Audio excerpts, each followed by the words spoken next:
brisk and chilly wind. Some scattered showers elsewhere over the Midlands, Wales, Northern Ireland, a few across the south, but many places here will just stay dry. Quite cloudy, but a bit of sunshine. Could see temperatures sneak up to 20 Celsius and 18, 19 in western Scotland, but only low teens in the east with the cloud and the rain, which, if anything, is likely to pep up a little more as we go through the evening across parts of eastern Scotland. So staying pretty grey and damp from Dundee down to Edinburgh, down across the borders into northeast England. As I said, some sunny spells for western Scotland and for Northern Ireland. Not too many showers here through the afternoon and evening. There'll be a scattering of them over the Midlands, Wales and southern England, but again, many places will avoid them and stay dry. It is going to turn pretty cool pretty quickly, though, through this evening, where we've got the clear skies, and the rain continues to edge in across these eastern parts of Scotland and northeast England. So quite a wet night to come here. Further south, we'll have some clearer spells that could allow temperatures in rural spots to dip down to single figures. On to Sunday's weather, and for many, dry and bright, but we will still have this zone of cloud and some outbreaks of rain across southeast Scotland and parts of northern England, particularly to the east of the Pennines. Elsewhere, though, many places will be dry and fine, not as many showers around, and even in this wetter zone, that rain may be easing off a little bit during tomorrow afternoon. Sunny spells again for western Scotland and largely fine in the south, and a touch warmer for many tomorrow, temperatures 22 or 23. Looks like things are heating up.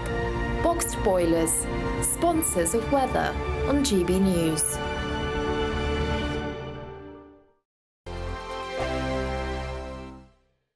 £30,000 in tax-free cash really could be yours. It's our biggest cash prize of the year so far, and you could be getting that winning call from us to tell you that you're our next Great British Giveaway winner. Oh, I can't believe this.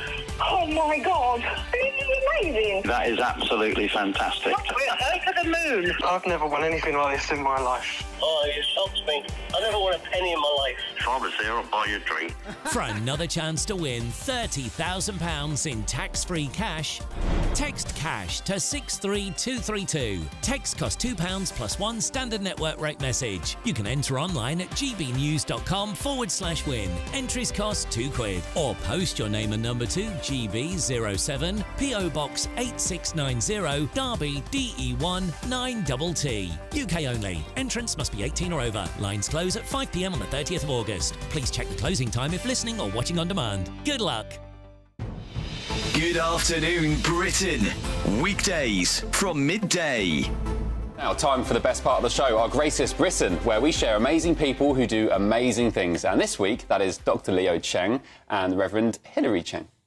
Well, Dr. Chen regularly serves as a volunteer surgeon aboard the Mercy ships in West Africa and has recently served his 17th mission aboard the ships. He volunteers with his wife, Reverend Hilary Cheng, a Methodist minister in the UK. Thank you for joining us, and what a privilege. So just briefly explain, what are Mercy ships?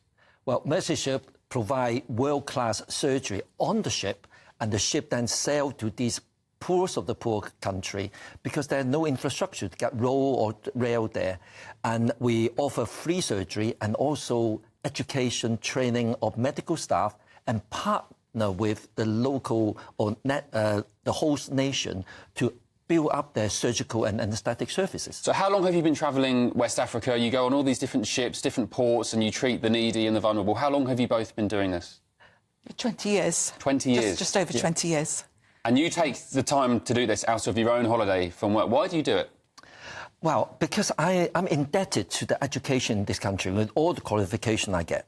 And NHS is great. I love the NHS because without NHS, we see cases that we see in the low-income country.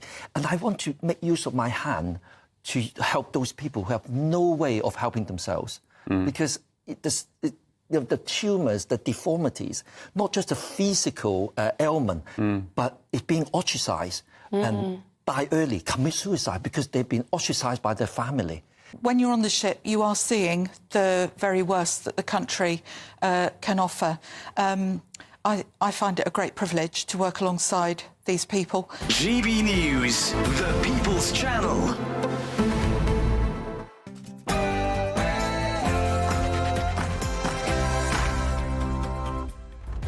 Good morning, I'm Ellie Costello alongside Ben Leo, and this is Saturday Morning Live. Very good morning to you. Great to have your company this morning, and we've got an action-packed show in store too. All of the day's top stories with broadcaster and author and life coach Jenny Trent-Hughes and Olympian Chris Akabusi.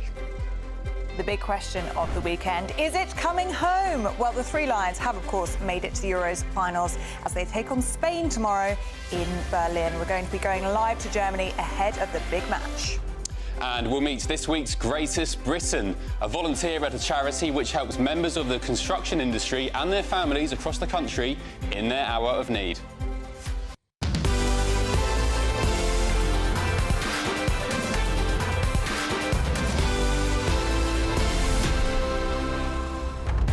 Very good morning to you as well, and you, Ellie. Oh, and welcome very good morning to you as well. From your short break. We're going live to Berlin very shortly. Jack Carson is still there. He's having the best time. Ahead of the final tomorrow. I challenged him in the week. I said, if we get to the final, Jack, you need to report on Sunday, live on air, wearing German lederhosen.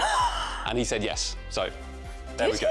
Looking forward to that tomorrow. And I hope he's in an England shirt today because, Jack, if you're listening, I have a bone to pick with you. Why are you not wearing an England shirt? That's what I want to know. It's been a fleece. Yeah, it looks a bit drizzly and grey out there, so maybe that's why. But tomorrow, definitely, lederhosen and/or an England shirt, Jack, please. Most definitely. Now, remember, this show is nothing without you. We'd love to hear what you think on any of the stories that we are talking about today. And we've got some good ones, haven't we? I'm sure it's going to get you going this morning. gbnews.com/yoursay. Before we do anything else today, Sophia Wensler has all your news headlines.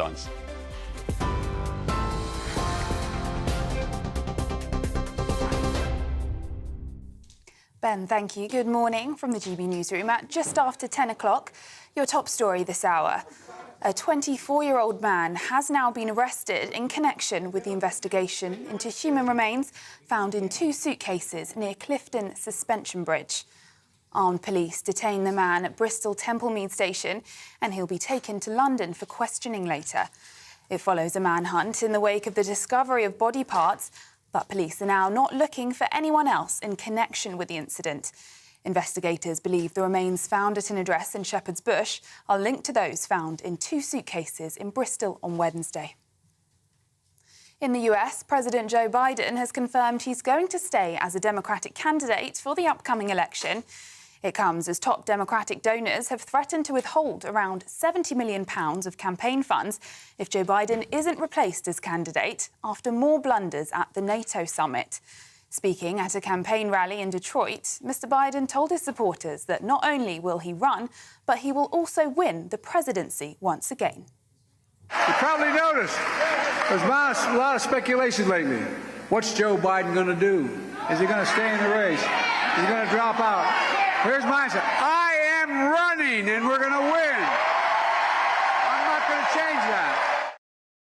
But Professor of US Politics Scott Lucas told GB News most Democrats want Biden to step down.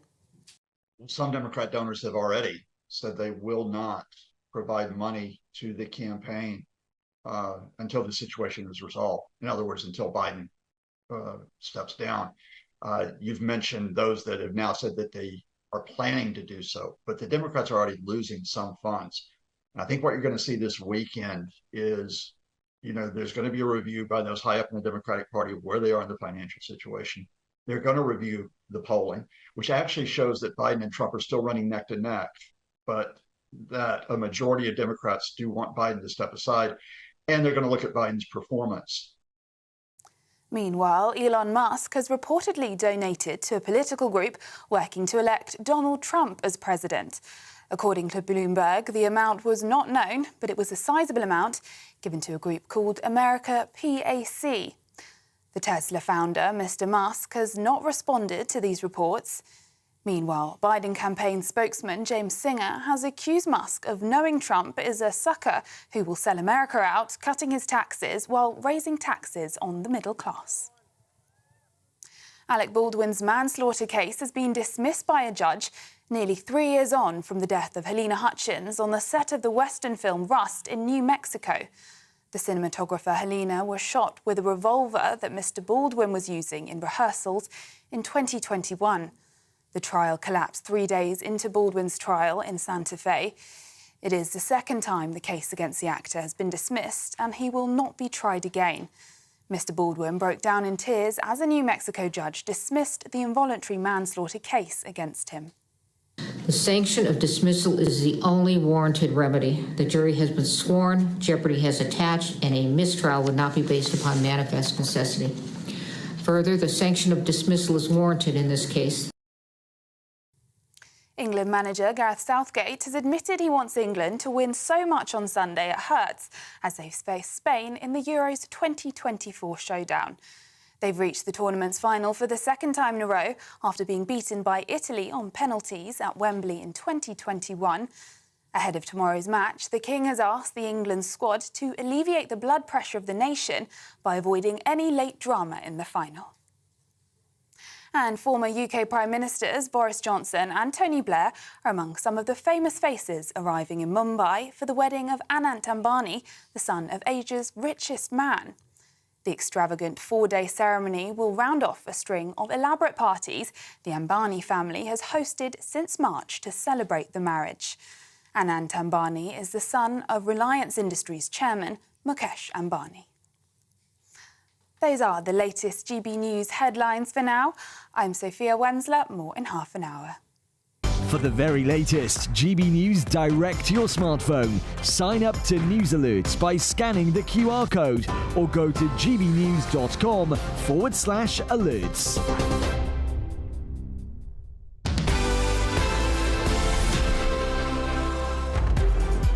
Thank you, Sophia, and welcome to Saturday Morning Live. The time is 6 minutes past 10.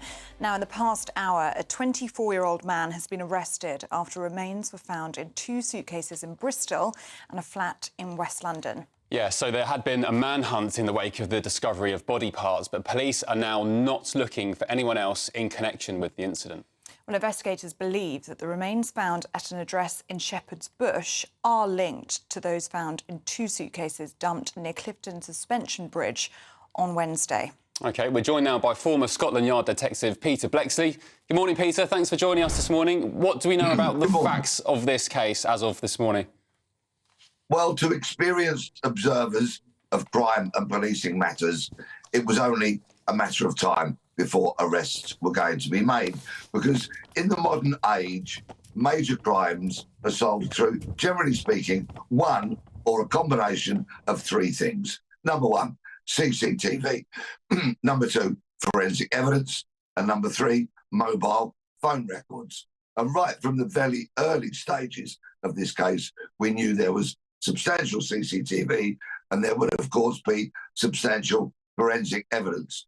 So this arrest was simply a matter of time, and I think we should spare a moment for those detectives, excuse me, who will have been strangers to their beds in the last few days, who will have worked tirelessly round the clock to ensure that an arrest has been made.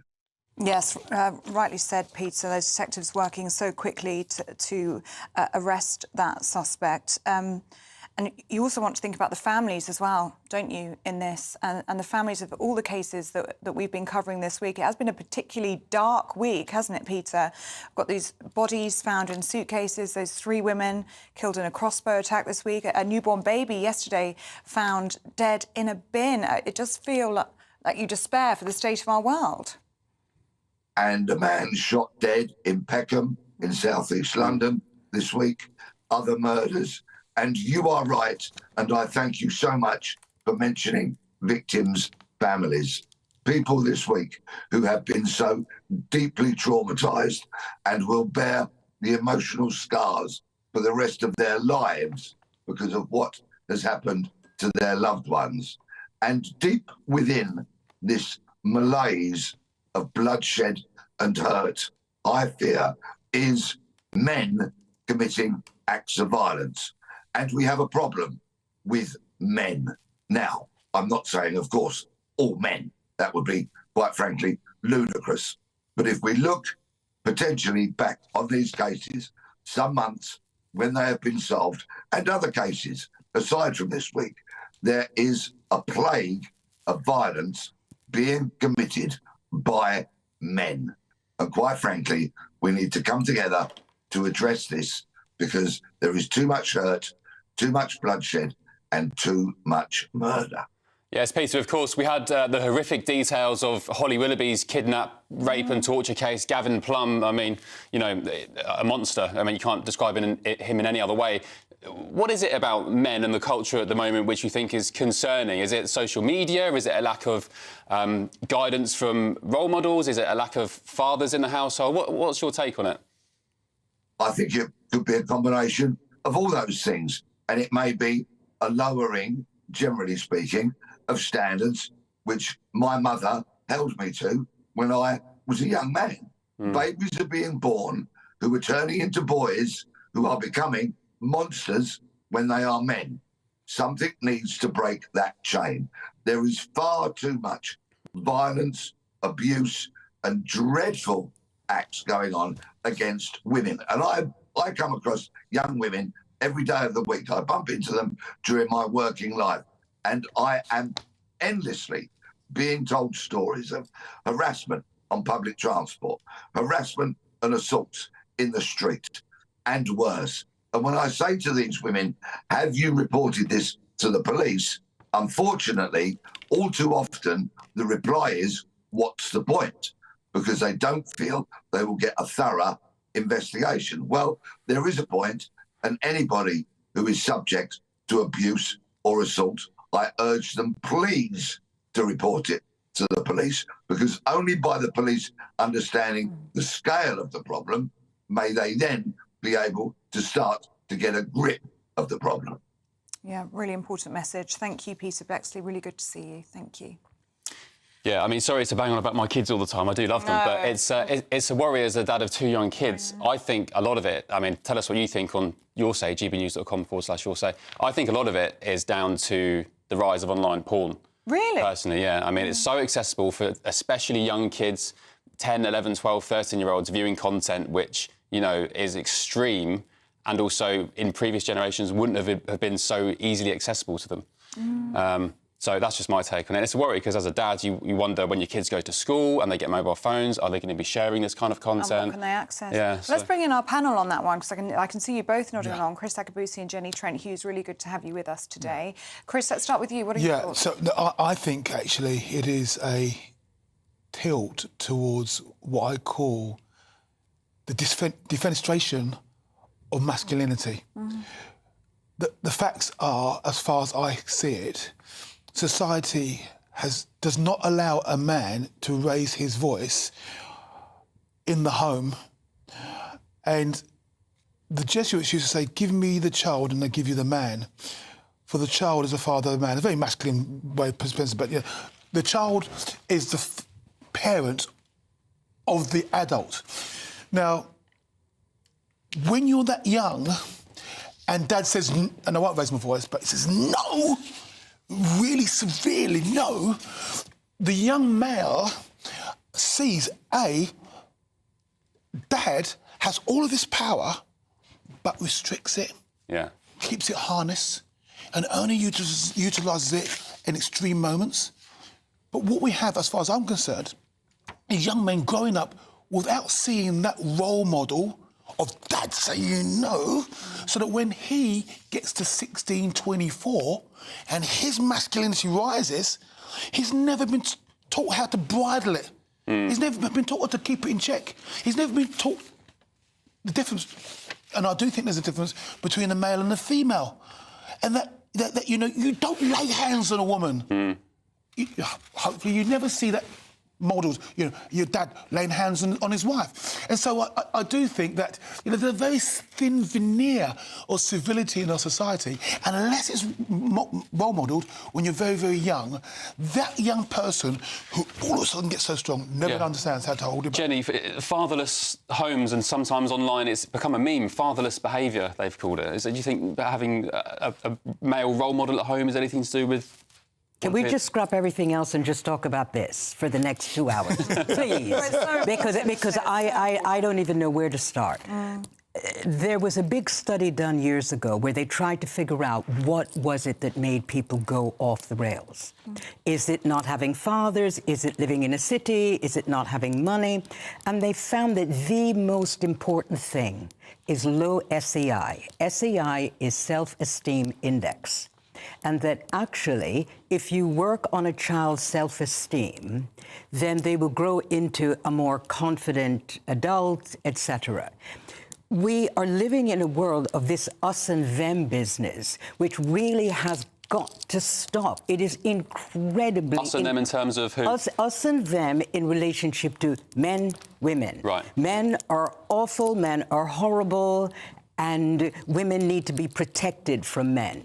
We all need to raise each other. It's not us and them. That will not work. We all need to be more kind, be more careful. And you are absolutely spot on about the porn. I've been yelling about that for the past 15 years. That is an epidemic that no one is doing anything about. Yeah, well, this links on well, actually, to a story that we're just about to touch on in The Telegraph, but just to say that Mike Sharp's been in touch on gbnews.com/you'll-say, saying, I was about to say porn is the reason for the violence that we're seeing in our community right now.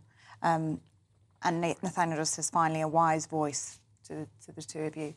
So let's look at this story, shall we, in The Telegraph. This is about Sir Keir Starmer says he's not in favour of simply banning phones for under 16s. You remember in May there was a committee of MPs and they said that a new government should consider an all-out ban for social media, for smartphones for under 16s. So Keir Starmer says he's not willing to do that. What do you think? Yeah, so again, I think that, he's very wise. He's saying that we've got a lot of things to be getting on with over the next 18 months, and that's something that he wants to put out into the long grass of 18 months. That what he does suggest is that while he believes that the youngsters should have a phone, what should be restricted is the access that they have to certain sites and certain parts of the internet.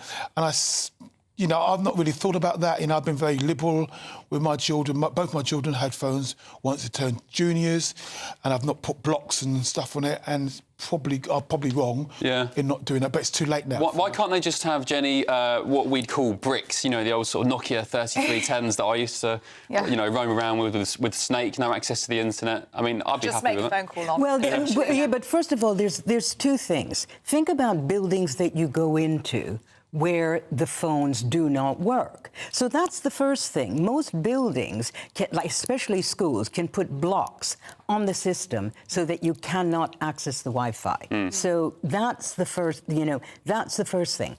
I just finished doing a project in schools, went around talking in 16 schools, and one of the things that shocked me more than anything else was in every class, a large percentage of the children telling me that they're sorry that they have phones. They wish they didn't have phones because it was keeping them from going outside, enjoying things, all of that. One of the things that parents can do is work a reward system with your kid.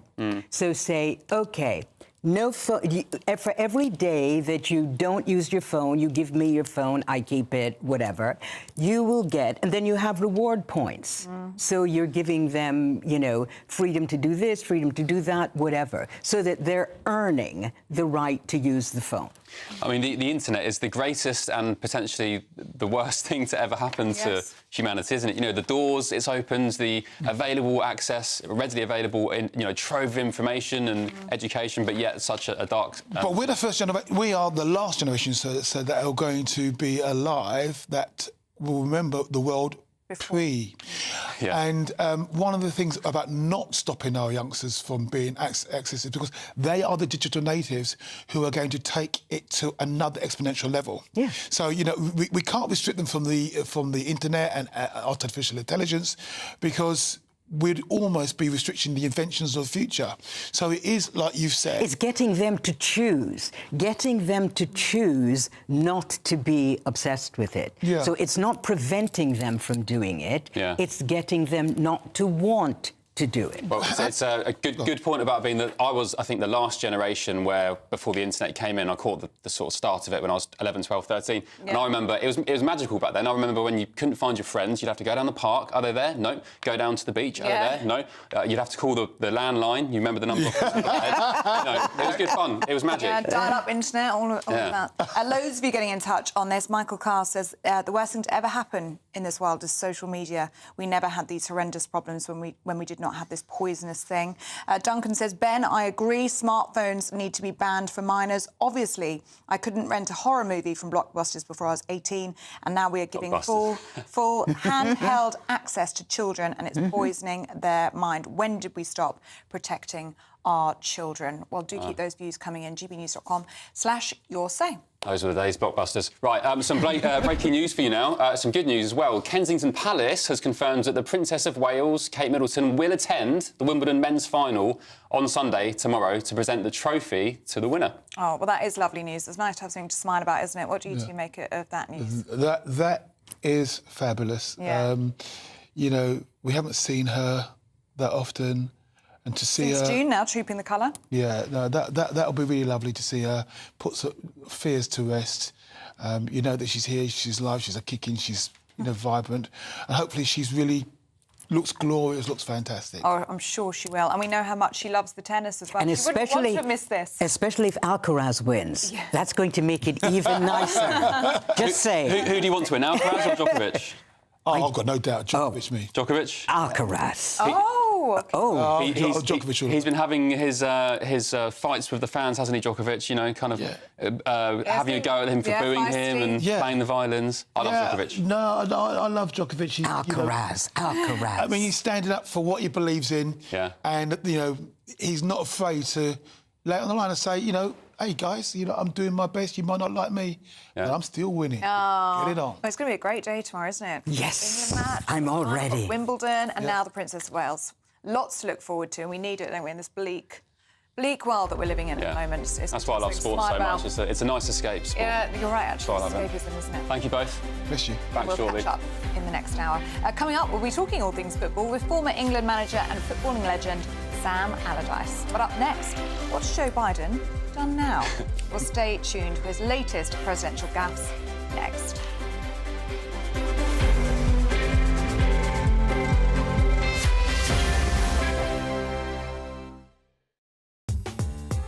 I'm Christopher Hope. From pop stars to politicians, I'll interview anybody in a pub who's got a political opinion. Join me every Friday on Spotify, Apple Podcasts, YouTube or gbnews.com, or wherever you get your podcasts.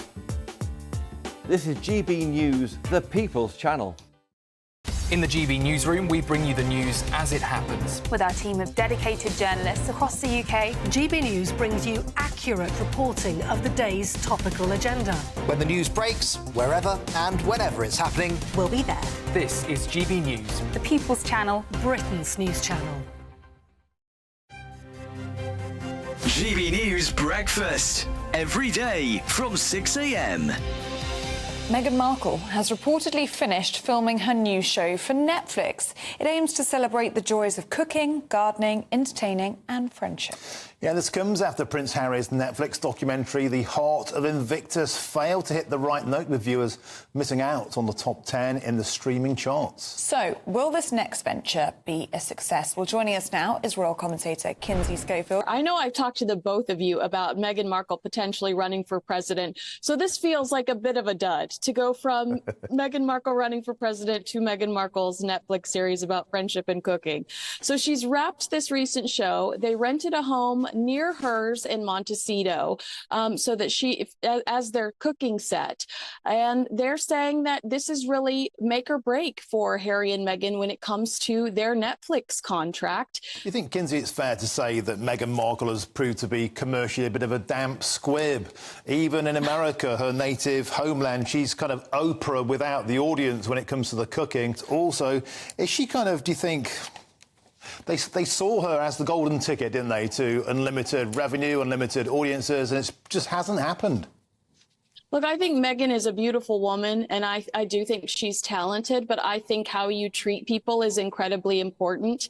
And not only was she rumored to have been cruel inside Kensington Palace with several bullying allegations, but here in the States, Archwell Productions, their audio section, their scripted section, they've gone through several employees. And I think it's a reflection on the way that people are treated there. And I think as a viewer, you might get that. You might feel that way. And maybe that is where the appeal has been lost. GB News, the People's Channel.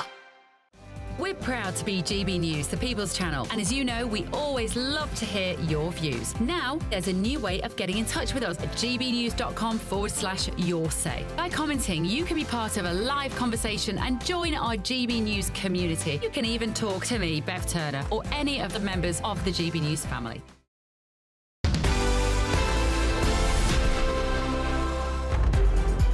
Hello, welcome back. 10:25. Ben and Ellie with you on Saturday Morning Live. I think we've got some views flying in on your say, Ellie. Do you want to do the honours? Loads of you talking to us today. Thank you so much. Adrian Porter on social media and phone bans for under 16s. Adrian says mobiles should be locked in lockers when in school, but kids need to be able to be contacted and checked on by their parents.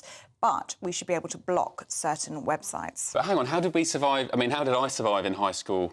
Without a contacting your phone? parent. I mean, lots of generations before us did. Why is it? It's really hard, isn't it? Really, really. I can't imagine having to be a parent. I don't know. You've got a lot to deal with raising two. I know. I'm not looking forward to young boys. Aaron, you say, why is no one talking or mentioning the lack of discipline from schools, home and the streets? Since being removed from society, the lack of discipline is breeding criminals and killers. Bring back the Borstal system. Controversial. Well, keep your views coming in, please. gbnews.com/your-say on any of the stories that we are talking about today. OK, let's go stateside, shall we? Cross the pond, yes. Another day, another gaffe from Joe Biden, as the US president made this particular mistake when welcoming Ukraine's President Zelensky onto the stage at the NATO summit this week. And now I want to hand it over to the president of Ukraine, who has as much courage as he has determination. Ladies and gentlemen, President Putin. Well, if this wasn't bad enough, when asked a question about his vice president, Kamala Harris, he instead called her Vice President Trump. I wouldn't have picked Vice President Trump to be vice president, but I think she was not qualified to be president. So let's start there. Oh, dear, Joe. Right now, the president continues to insist he will be the Democrat candidate at November's presidential election. But after these latest gaffes, just how much longer can he hold on? Well, joining us now to discuss this is journalist and author Nelson Aspin. Good to see you this morning, Nelson. What did you make of this solo press conference from Joe Biden? Because there were some really coherent, solid points made from him in that hour-long press conference. But it's this that has overshadowed everything. It's these gaffes that happen time and time again. That's right. His supporters are keen to point out that it was better than the debate, but that is a very low bar to exceed for sure. And while it may be cringeworthy for your viewers to see those gaffes, as you say, for any of us that have dealt with an aging parent in distress from age, I mean, I'm not a neurologist, but it's clear that something is very wrong. And President Biden remains defiant, his supporters remain defiant, and that he is going to go ahead and be the nominee come November, regardless of the calls, increasing calls, not only from Hollywood stars, but from members of his own party to step down, give it over to a younger generation or his vice president, Kamala Harris. So it remains to be seen. But for today anyway, and it does seem to change day by day, he will remain the nominee. Yeah, Nelson, he is staunch in his defence that he is going to be the man to take on Donald Trump. However, we all know money talks, and reports this morning suggest that up to $90 million worth of donations to his campaign and the Democratic Party have now been frozen until he stands down. That's correct. And he also has the delegate support. And that's up to him to give over those delegates to Kamala Harris or whoever the ultimate nominee might be. So there is a lot of waiting and seeing, and people are trying very hard, apparently, to convince him to step aside. Excuse me. But the key, I think, for him is his inner circle. He is being protected from these calls that the general public is making by his inner circle, which probably includes his wife and his son. But how do you think President Joe Biden is actually feeling about November as a prospect? Because it has changed. What he's saying, his narrative has changed in the past week or so, hasn't it? He was talking about only the good Lord could tell him that he can't stand in November. But then that changed to, well, actually show me in the polls that I can't win in November. So it does sound as though even he's aware that maybe this isn't going to go his way. I don't know if it's the fact that he is looking for an out or if he's trying to spin it so that when he is pushed out, he will have an excuse. Well, it was the polls. Well, it was this. Well, it was that. You have to understand that Joe Biden has been a career politician for over a half a century.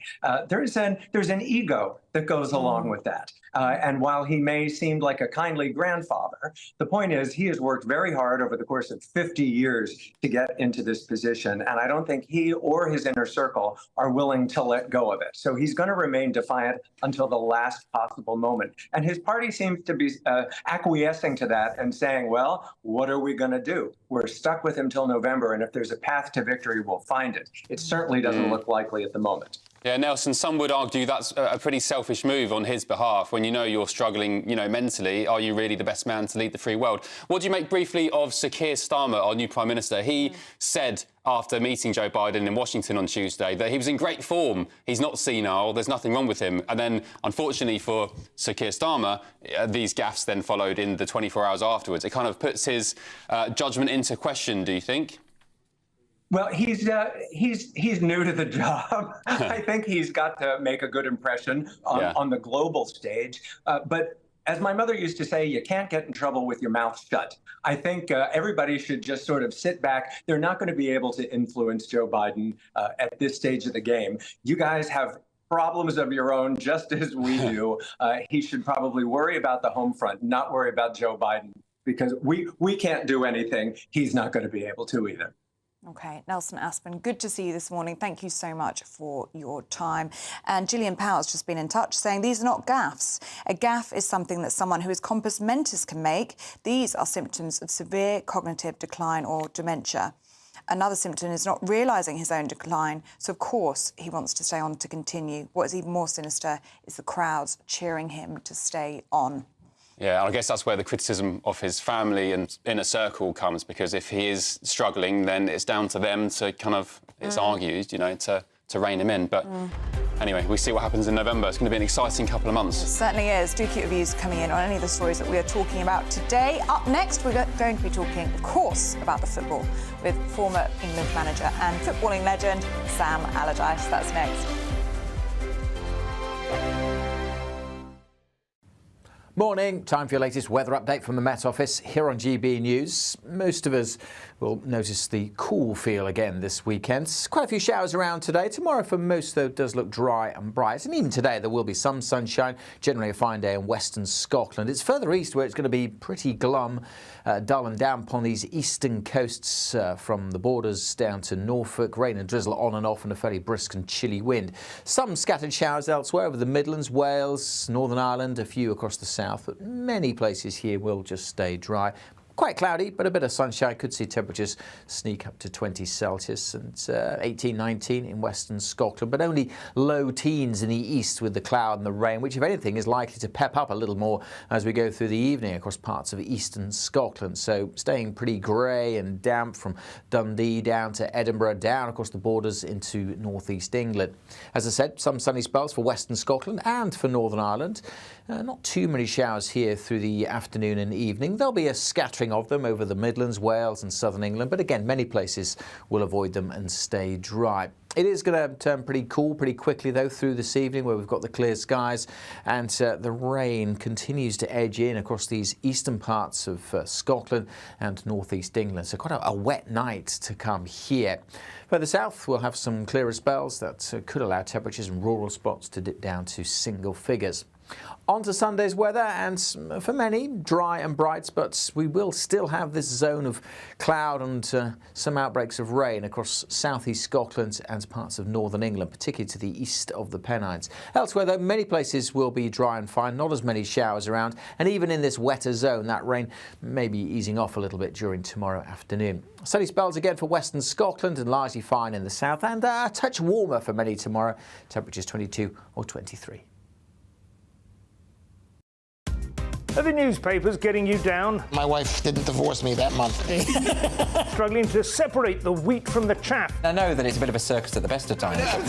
Well, don't worry. Headliners has got you covered. We'll take the burden of reading the day's news, and if we get depressed, who cares? It's an occupational hazard, frankly. That's Headliners on GB News from 11 p.m. till midnight, and the following morning, 5 till 6 a.m. on GB News, the comedy channel. Nah, just kidding. Britain's news channel. Hi there, I'm Michelle Dewberry, and I'm going to take a second to tell you all about my show, Jubes & Co. We start off with the issues of the day. We then bring in both sides of the argument. We get rid of the disrespect, and then you throw me into the mix. And trust me, I'll tell it exactly how it is. And then, of course, the magic ingredient, you at home. We mix it all together, and what have we got? In my opinion, the best debate show in town. Monday to Friday, 6 till 7 on GB News, Britain's news channel.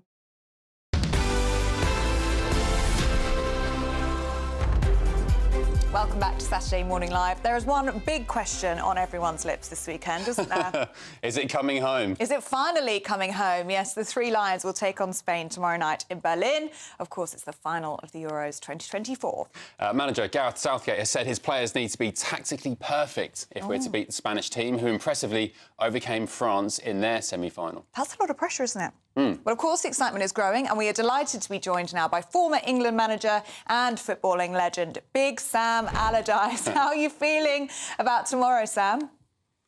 I'm not sure. I'm looking forward to it. Yeah, I'm sure I will be by tomorrow. But I think looking at the situation and everybody's sort of thinking Spain are the favourites, I'm not that sure about that. I think they've played a very good tournament, showed some good skills, but I can see him in some weaknesses at the back if Gareth can exploit them.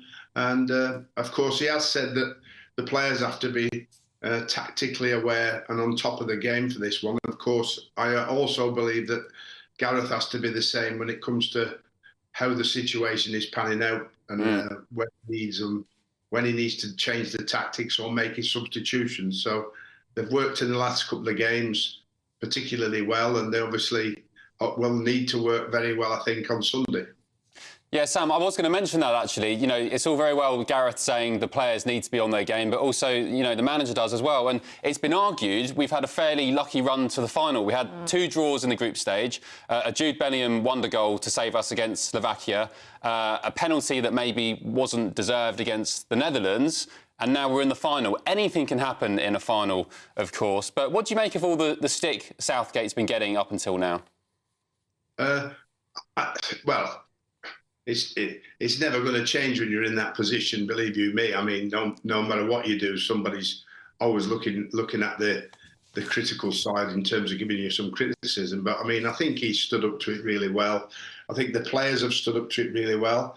I think it's united the players across the board. I think they've had a very good resilience, even though we would have perhaps wanted them to play a lot better, but they've showed huge resilience. And the most important thing, like every tournament and every game of football, you're in it to win it. And when you're playing not as well as you know you can and still getting through, however, by whatever method you get through, then that's fine. We hope it's going to be a cracking final. But more importantly, we just hope England win. That will do us all. I mean, in 2 or 3 weeks' time, we won't be worrying about how well England did or didn't play if they win the trophy. They'll all be heroes. They'll all be legends, along with Gareth. So let's hope that's the case. Winning the Euros on foreign soil for the first time for England will be one hell of an achievement for everybody. Oh, it'd just be incredible. I really, really hope it happens. Sam, give us some insight. How are the players going to be feeling today? And as a manager, how do you try and control that level of pressure on the players and make them perform their best tomorrow? Well, I think there's, very little they need to do in training. I think they've, energy-wise, they've exhausted themselves in this tournament. They've given everything they've got. They've had to play extra time in one game. And I think that downtime and rest has been one of the big things to achieve in the last few days. And I think then tactically they can make the team aware of what Spain are going to do. And then they've got to make Spain very aware about Spain's weaknesses. I think on the positive at the end, whatever the message is, I think at the end it needs to be a positive one against this is how you beat Spain. I think in between that, it's about how the players spend their own downtime, whether they spend it together in little groups, whether you're on your own, and how you get away and pass the time for the big game and not use up too much, not just physical energy, but mental energy. So it's going to be very important on this time between now and then that everything comes together and you don't leave anything on the day and don't come off with any regrets. And Sam, just finally, what would it mean for the country in terms of lifting the mood, the optimism for our future, and also, should we get a bank holiday? Well, I'll be very disappointed if we don't get a bank holiday. It's about time we did something for ourselves in England, and I think if we win it, we should all celebrate. And if we've got a headache on Monday morning, we shouldn't be forced to go into work, no matter what the bosses think, particularly the ones that don't support England. So I think that we need to celebrate it as much as we possibly can. Yeah. It will be a great achievement, and it will lift the country. You know, I mean, it'll lift the country because, let's face it, it's not been the best for the last few years. It's been pretty much doom and gloom what's happening to people across this country. So the spirit will be lifted and has been lifted. And I have to say the support has been absolutely fantastic. Well, I think there'll be plenty of people calling in sick on Monday if we do win. And also, Sam, just a final note, you are a legend. I've noted your various trophies in the background, but Manager of the Month for when you tormented my beloved Arsenal as Bolton manager. So thank you for joining us. You're a legend, as I say, and fingers crossed for tomorrow. Enjoy the game. Now let's cross to the place where it's all going to happen tomorrow, Berlin, where, of course, the final is taking place. Our GB News reporter Jack Carson is there. Jack, you're still not in an England shirt. What is going on? I'm doing my best, OK? I'm doing my best. There are plans in motion, so fingers crossed at some point I can have something England on. But let me show you, we're, of course, at the Brandenburg Gate. Let me show you around to what's going on, of course. All of these England fans here coming to get a photo, bringing their flags, all coming here, of course, because this is where it's happening in Berlin, in this city. Are England going to make history once again? Let's come and have a chat to someone who is hoping, of course. Jack Miller, you are an England fan. You've come over here. Tell me, how have you got to Berlin? I got the flight last night from Manchester and just buzzing to be here now. Loving seeing all the England fans around. It's just brilliant. I mean, you were telling me this is going to be your first game you've seen in the Euros. Yeah, first England game I've seen live ever, actually, so very fortunate to be here. So your first ever England game, you could well see it come home. I'm very much hoping so. I think all of us are, and it's surely going to happen. Southgate. I mean, how are your nerves right now? Bit shaky. Obviously, we've seen a bit of reluctancy to make subs. I'm hoping we make a few more earlier on to actually get the better players on, like Palmer. He's been brilliant every time he's come on, and I think he's going to make a difference in the final for us. I mean, given maybe the criticism that's come on Southgate of how we've played, did you really expect to be here today? I had full faith in him all along. He's performed so well for us over the years. Like, how many semi-finals, finals has he reached? Before him, we've been nowhere. So I think he's done a brilliant job. I mean, if you're Southgate in that dressing room, you know, before, what do you say to him quickly? Keep doing what you're doing. Yeah. Keep doing what you're doing and make the right changes, bring it home. Score prediction quickly? 1-0. 1-0. OK, well, that's Jack Miller, the England fan there, bringing the confidence, of course. Gareth Southgate's going to hope to drill that into his players, ready to hopefully bring it home on Sunday. Thank you, Jack. Good stuff. 1-0 to England, I hope that lad meant. I assume he did. Right. Thanks, Jack. Now, there's still plenty of time to grab your chance to win £30,000 in the Great British Giveaway, our biggest cash prize of the year. Yes, here's how you could be in it to win it. It's our summer treat to you. Your chance to win an incredible £30,000 in tax-free cash. Our biggest cash prize of the year so far. With an extra £30,000 in your bank account this year, you could take the ultimate financial holiday and send some of those day-to-day financial stresses packing. £30,000 could get you those nagging home improvements done, buy that brand new car, or just enable you to kick back and relax for the rest of the year. For another chance to win £30,000 in tax-free cash, text cash to 63232. Text costs £2 plus one standard network rate message. You can enter online at gbnews.com/win. Entries cost £2. Or post your name and number to GB07 PO Box 8690 Derby DE1 9TT. UK only. Entrance must be 18 or over. Lines close at 5 p.m. on the 30th of August. Please check the closing time if listening or watching on demand. Good luck. Very good luck to you. They just keep getting better and better, don't they? Bigger and bigger, better and better. Right, coming up, we'll be meeting this week's Greatest Britain and hearing about their work to help members of the construction industry. This is Saturday Morning Live on GB News, Britain's news channel. I'm Patrick Christie's. Every weeknight from 9, I bring you 2 hours of unmissable, explosive debate and headline-grabbing interviews. What impact has that had? We got death threats and the bomb threat and so on. As time passes, she could have said storm. You made my argument for me. My guests and I tackle the issues that really matter, with a sharp take on every story. It went everywhere. Something practical could be done. Or I can become something different. Patrick Christie's tonight from 9 p.m. only on GB News, Britain's news channel. GB News Breakfast. Every day from 6 a.m.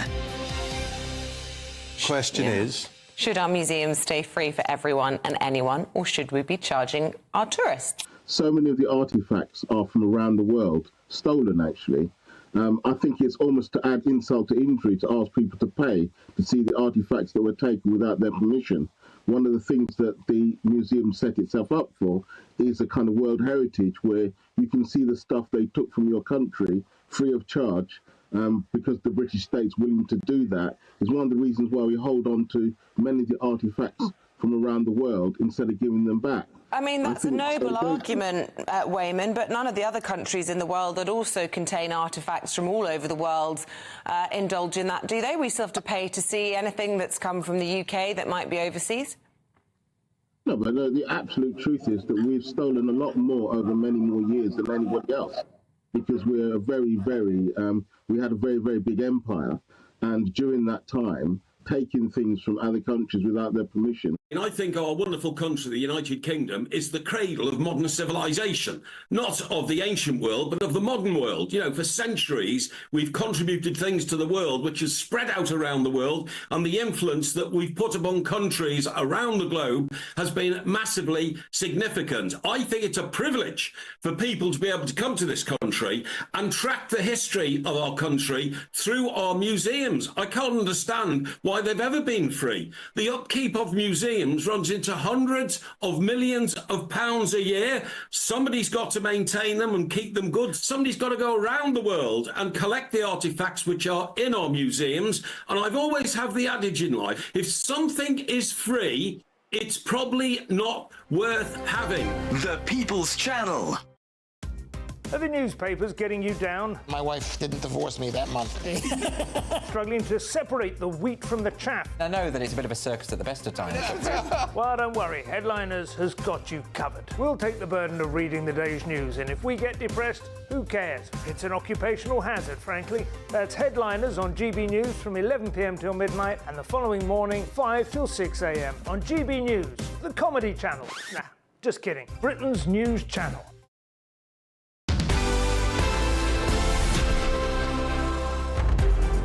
Hello, welcome back. 10:47. Ben and Ellie with you on Saturday Morning Live. Thank you for your views on your say. Rory, you say, Ben and Ellie, football is men with nothing else to do but kicking a bag of wind around. Get paid a lot of money. Would rather listen to the soothing sounds of a party political broadcast by Joe Biden. Oh, no. That's a shame. What are you going to be doing tomorrow evening? No, not good at all. Somebody else has said, Sarsi said it's going home where it belongs, which is Madrid. Oh. They think Spain are going to win. Not sure about this one. Yes. OK. We'd like to see some national pride, please. People getting very excited for tomorrow. So if you could get those into us, please. gbnews.com/you'll say. And just one more to add to the vibe from Fred. I predict England cheats will lose on Sunday. We can get back to normality. Oh, come on, you lot. Come on. We need to be excited. Right. There's lots to look forward to tomorrow. It's going to be great. Let's swiftly move on from you negative Nigels. Time for my favourite part of the show, actually. This week's Greatest Britain, where we crown amazing people who do amazing things. And this week, that is Gavin Crane, who works for the charity Band of Builders. Yes, the charity was founded in 2016 when their founder took to social media to ask for help renovating the home of a close friend and colleague, Keith Ellick, who had been diagnosed with terminal cancer. And since that first project, Band of Builders has completed a wide range of projects with a combined delivery value of over £1 million, and that's towards things like accessible bathrooms, kitchens, wheelchair ramps, and even complete home renovations too. The incredible response from tradespeople all across the UK saw the project completed and demonstrated what can be achieved when the industry stands together. Well, we are delighted to be joined now by Gavin, who is CEO, and congratulations. You are this week's Greatest Britain. It's so lovely to meet you. And welcome, Gavin. Such incredible work that you do. The construction industry is so vital to this country. Absolutely. And their work is very, very tough, isn't it? It's difficult. The construction industry is very challenging. It's in a very fragile place at the moment. So we're proud to offer a range of services and resources to support those that work in the industry. And why are, say, builders so vulnerable? Is it because a lot of them are self-employed, for starters, that don't have holidays to fall back on or sick pay and, the support of, say, a big sort of corporate juggernaut? Is that part of it? Absolutely. I mean, over 50% of the construction industry is self-employed. And there's so many factors and challenges that the industry faces at the moment. I was just talking to Ellie, the construction industry currently has the highest suicide rate of any industry. Really? 2 construction workers dying by suicide every day. Really? 2 a day? Yes. That's shocking. Absolutely. That's And what staggering. do you think leads that, Gavin? Because it's such a shocking statistic, isn't it? It is. I think the contributing factors are many. The loneliness, job insecurity, tool theft is another major issue, which we're obviously seeking support from the new government on. Pressures of work, getting work, and obviously supporting our families. And you know what? It's a hard graft as well, isn't it? It's not. I mean, I'm sat here on a sofa just talking to people, which pales in comparison. But when I get builders around or tradies around my house, they are super talented. They work hard. They're up at the crack of dawn, and it's a physically hard, demanding job. Absolutely, it's very labour intensive. That's obviously the nature of the job. It takes a toll on the body, that's for sure. Tell us about the charity then, Band of Builders. What kind of work do you do? So yeah, we're a charity dedicated to supporting those that work in or who have worked in the construction industry and their families, let's say, through the practical projects that we deliver, through our wellbeing and mental health resources, and through financial grants. And like you say, our projects typically consist of making home adaptations and renovations for those that have fallen on hard times through illness or injury, like kitchen renovations, bathroom renovations, to full-blown extensions. And are those people that are working to do those sorts of works, would they be working for free as part of the charity? So we're very proud to be in a position to unite the construction industry. All of our projects are delivered by some incredible selfless volunteer tradespeople who give up their time and skills from across the UK. We've got some pictures on screen here, actually, just while you're talking. Are very fortunate to be supported by industry, by builders, merchants and manufacturers, suppliers who donate materials to help us deliver these projects. And they all work for free? Absolutely. It must be the most rewarding work to give back to your industry, which, as you've described so well for us this morning, is in a really hard times at the moment. It's so rewarding, and I mean, credit to everyone that volunteers and supports our work. But our volunteers do get so much from volunteering and getting involved. It's how I got involved with the charity in 2017 as a volunteer and just fell in love with the whole cause. So how would you pick a recipient of, work or a project? Do people apply to you? Do you go hunting for them? How does it work? No, so we're actually inundated with applications for support on the hardship and financial side and practical side. So it can be tough to sort through and decide who is most worthy or where we can make the biggest impact to support. It must be impossible to choose. How do you go on it? Do you have a scale, or does it come from the heart, or how do you decide? No, we have a criteria. So we're looking at someone's condition, their quality of life, and the impact of that project will have on that beneficiary. And do you get any donations from government or...? No, so no donations from government. We're very fortunate to work with some incredible industry partners who support our work and help finance the projects. We have a new government now. What support would you like to see for your industry? What would make things easier? Obviously, we'll be calling on the government to help tackle the mental health issues within construction. We want to see that suicide figure come down. There's a huge skills gap within the industry. There's currently almost 40,000 vacancies within construction. More people are leaving the industry than joining, so the skills gap is only going to get worse. And we want to tackle the crippling issues around tool theft that is crippling tradespeople on a daily basis. So there's lots of areas there. So we'd be welcome any conversations with government departments or ministers that could help support the industry. That is crucial to the economy. I mean, tools, they can cost thousands, maybe even tens of thousands of pounds, and when they're stolen by thieves from vans, it's, that is, their livelihood's gone. So it's a very interesting point.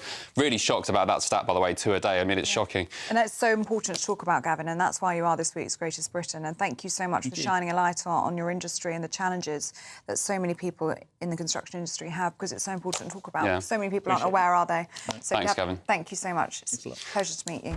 OK, lots more to come, including Showbiz with Steph Tecci. Who else? More of the day's top stories, including England's clash against Spain tomorrow. Saturday Morning Live. Don't go anywhere. Back in a tick.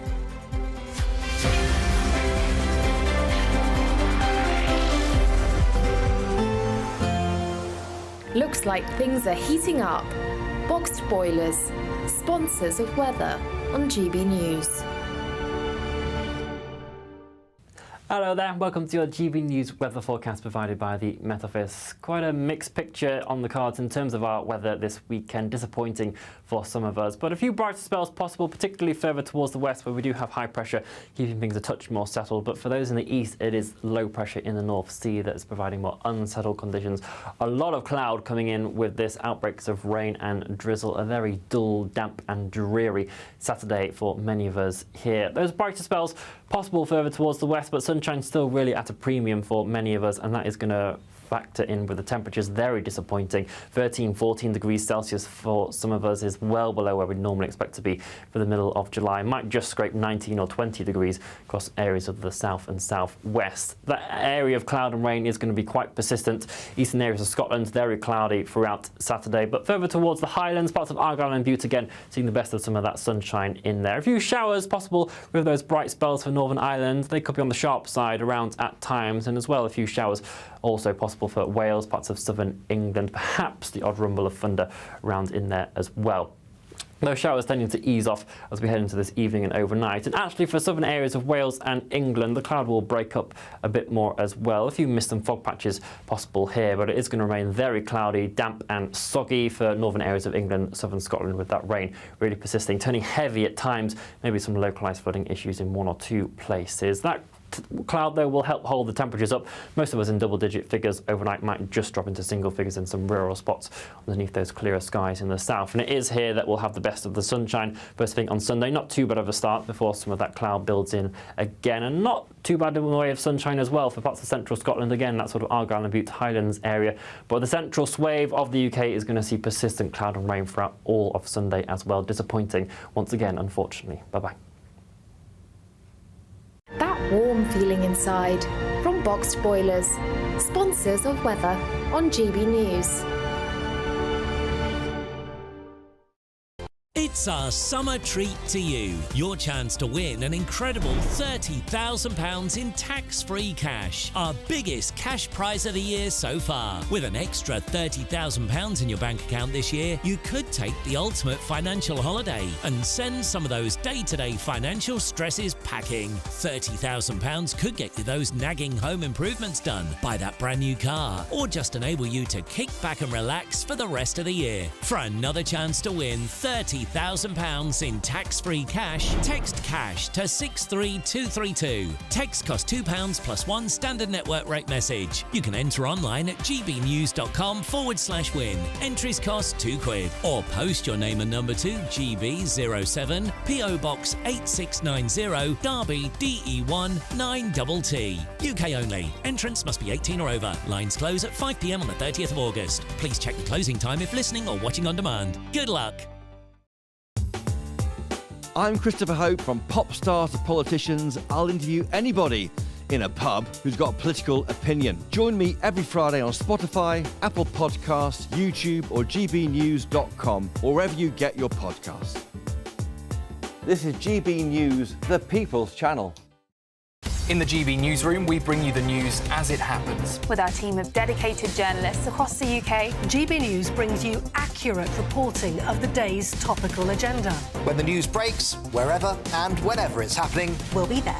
This is GB News, the People's Channel, Britain's news channel.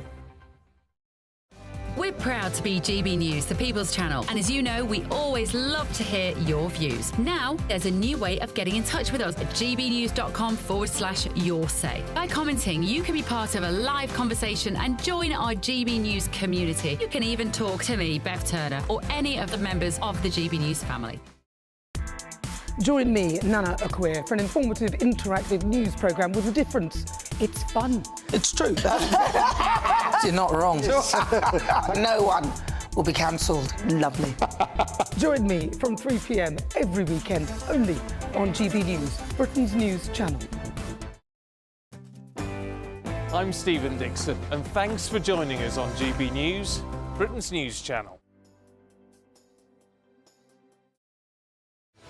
I'm Patrick Christie's. Every weeknight from 9, I bring you 2 hours of unmissable, explosive debate and headline-grabbing interviews. What impact has that had? We got death threats and the bomb threat and so on. As time passes, she could have said storm. You made my argument for me. My guests and I tackle the issues that really matter with a sharp take on every story. It went everywhere. Something practical could be done. Or I can become something different. Patrick Christie's tonight from 9 p.m. only on GB News, Britain's news channel.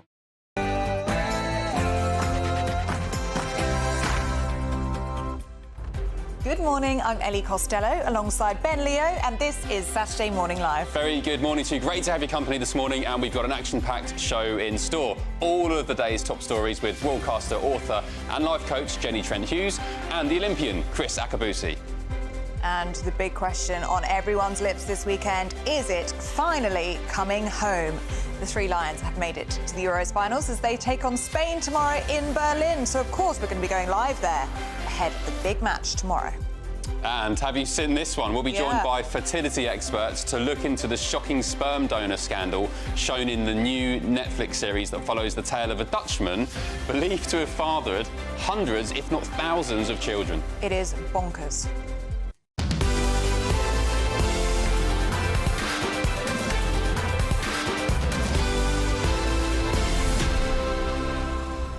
What's going on there? Thousands of children? Yeah, so I think on Netflix it's called The Man with 1,000 Kids, and it's essentially a serial sperm donor, and he's donated for years and years all around the world, and he could now potentially have thousands of children all around the world, and the parents didn't know anything about it. Goodness me. I think the limit, so this guy's from Holland, the Netherlands, I think the limit is 25, but he's sort of run riot across Europe and the world, doing what he's been doing. And now there's big concerns about incest and psychological damage. It's all crazy. Anyway, we're going to talk about that later, so don't miss that. But before we do anything else, Sophia Wensler has all of your news headlines.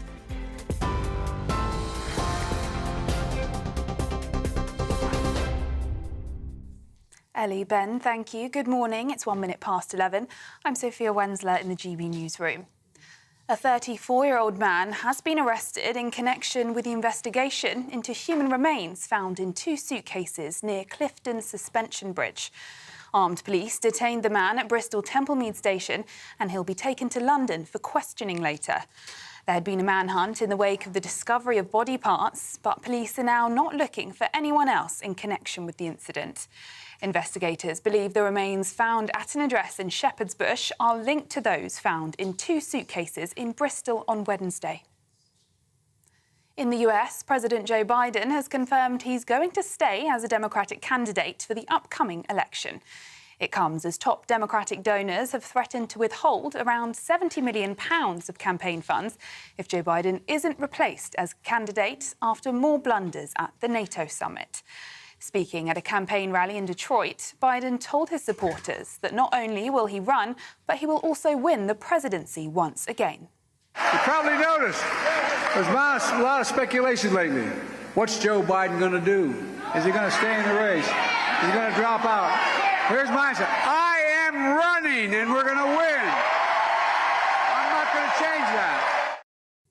But Professor of US Politics Scott Lucas told GB News most Democrats want Biden to step down.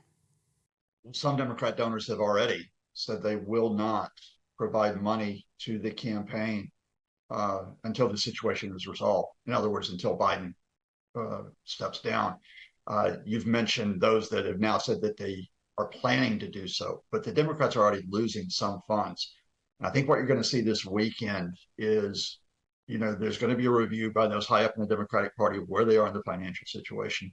They're going to review the polling, which actually shows that Biden and Trump are still running neck to neck, but that a majority of Democrats do want Biden to step aside, and they're going to look at Biden's performance. Meanwhile, Elon Musk has reportedly donated to a political group working to elect Donald Trump as president. According to Bloomberg, the amount was not known, but it was a sizable amount given to a group called America PAC. The Tesla founder, Mr. Musk, has not responded to these reports. Meanwhile, Biden campaign spokesman James Singer has accused Musk of knowing Trump is a sucker who will sell America out, cutting his taxes while raising taxes on the middle classes. Alec Baldwin's manslaughter case has been dismissed by a judge nearly 3 years on from the death of Helena Hutchins on the set of the Western film Rust in New Mexico. The cinematographer Helena was shot with a revolver that Mr. Baldwin was using in rehearsals in 2021. The trial collapsed 3 days into Baldwin's trial in Santa Fe. It is the second time the case against the actor has been dismissed, and he will not be tried again. The US actor broke down in tears as the judge dismissed the involuntary manslaughter case against him. The sanction of dismissal is the only warranted remedy. The jury has been sworn, jeopardy has attached, and a mistrial would not be based upon manifest necessity. Further, the sanction of dismissal is warranted in this case. In other news, England manager Gareth Southgate has admitted he wants England to win so much on Sunday it hurts as they face Spain in the Euros 2024 showdown. They've reached the tournament's final for the second time in a row after being beaten by Italy on penalties at Wembley in 2021. Ahead of tomorrow's match, the King has asked the England squad to alleviate the blood pressure of the nation by avoiding any late drama in the final. And the Princess of Wales will attend the Wimbledon men's singles final tomorrow and present the trophy.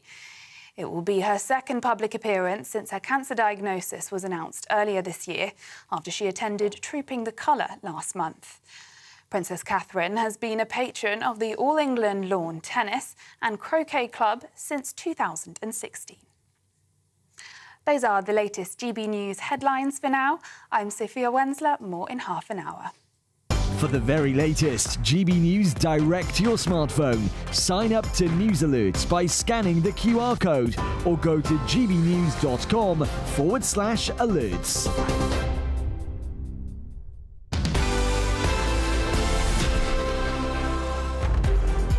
Thank you, Sophia, and welcome to Saturday Morning Live. And the big question on everyone's lips this weekend is, of course, is football finally coming home? Well, the Three Lions will take on Spain tomorrow night in Berlin in the Euros final. OK, our man on the ground, Jack Carson, is live in Berlin, where he'll be speaking to some fans, I hope. Jack, what's going on?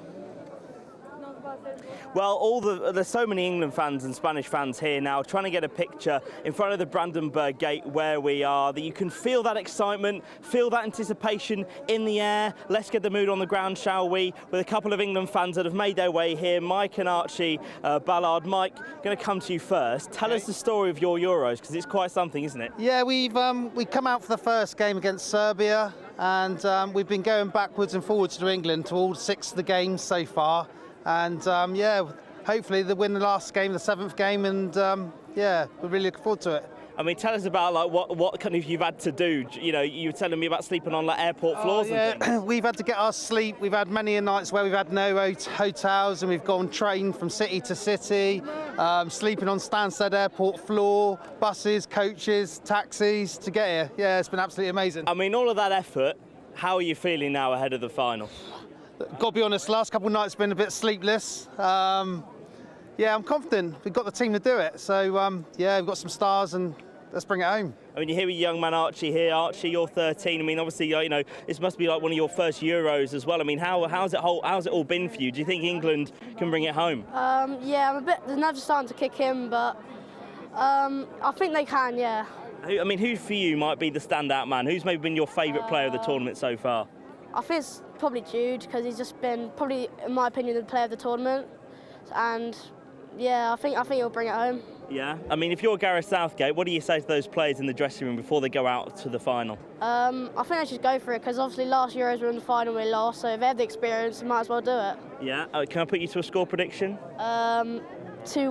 Yeah, I mean, Mike, kind of tell me, with how maybe England have been playing, did you actually think we'd be here and that you'd be here in Berlin today? I've got to admit, the group game was a slow burner. We topped the group. I don't know how we topped the group, but we topped the group. And as you know, Southgate's twinkled the formation, he's Foden in a different position. We're playing better. The semi-final, we played really well. So, yeah, confident. Score prediction? 2-0, Jude Bellingham brace. All right, thank you very much, Mike and Archie, for joining us here live in Berlin this morning. Thousands of England fans, of course, are heading to this city, ready for the big day tomorrow. Jack, Mike and Archie, thank you very much. We can feel the excitement and the nervousness in the air, can't we? Very much so. Sleepless nights, in fact. Yeah. I think I'll sleep a bit easier than that guy tonight. Let's cross over to our reporter Anna Riley now, who's in Hull with some more England fans. Anna, good morning. Good morning to you both. Yes, there's certainly the feel of football fever here at Pelican Park Community Trust.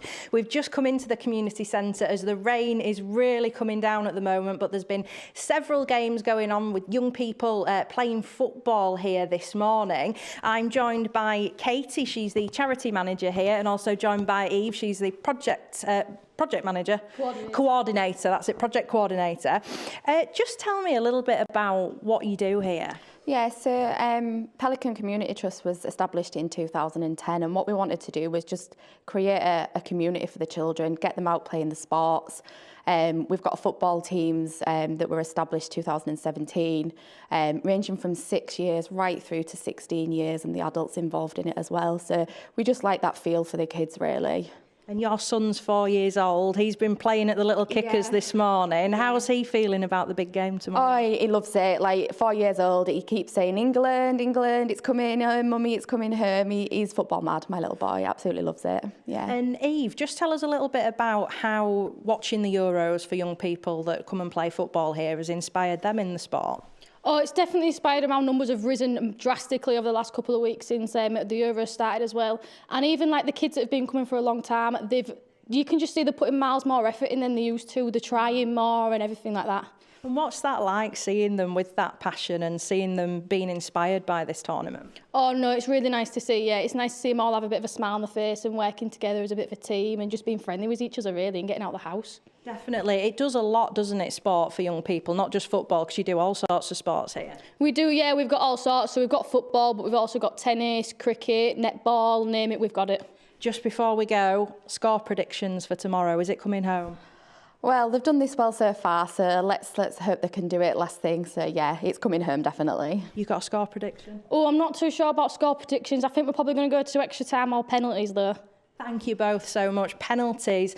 I don't know about you two, it's nerve-wracking for me, so I hope that they win and we don't have those penalties, but let's see if it's coming home tomorrow. Woo! Let's hope so, Anna. Even the word penalties makes me visibly nervous. Why? Because I don't want to hear it. My biggest concern would be extra time and penalties, which means I'll stay up late and I'm knackered in the morning. Not because of the nerves of pens. I think we'd win on penalties. Do you think? No, don't say that. I just think it just makes me nervous even talking about it. Anyway, keep those views coming in. GB News at gbnews.com/you'll say. Yes. Yeah, that's the one.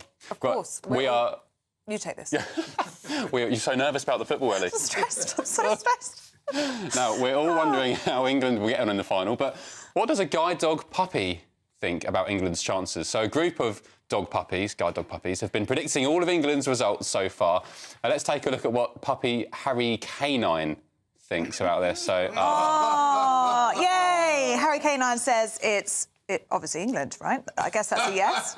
If you're sniffing at the England flag, I think that's a good sign. Yeah, well done, Harry Canine. Who's next? It's a sign that there's meat underneath there. Oh, there's some great names here.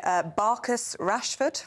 Ooh. Didier Drogba, of course, named after former Chelsea striker Didier Drogba. Phil Bones, Kyle Walkies. Oh, Kyle Walkies is nice. And Paul Pogba. After Paul Pogba, I assume. The France and ex-Man United, Real Madrid, Juventus. Oh, no, not Real Madrid. Was he Madrid? Just Juventus, I think. Look at me like I can help you. I don't know. Come on, help me out. Anyway, I like the guide dog puppies, so thank you for that. Yes. Thank you to Jack and Anna as well. Now, to look through all of the top stories of today, we are delighted to be joined by a panel this morning. Broadcaster, author and life coach Jenny Trent-Hughes and the Olympian Chris Akabusi. Very good morning to both of you. Morning. Very good morning to you too. Thank you. And we're going to choose something totally different to talk to you about, which is the Ambani wedding. Now, you'd have to be living under a rock to have not seen this in the past few months, because it has been going on 4 months now. What do you make of it?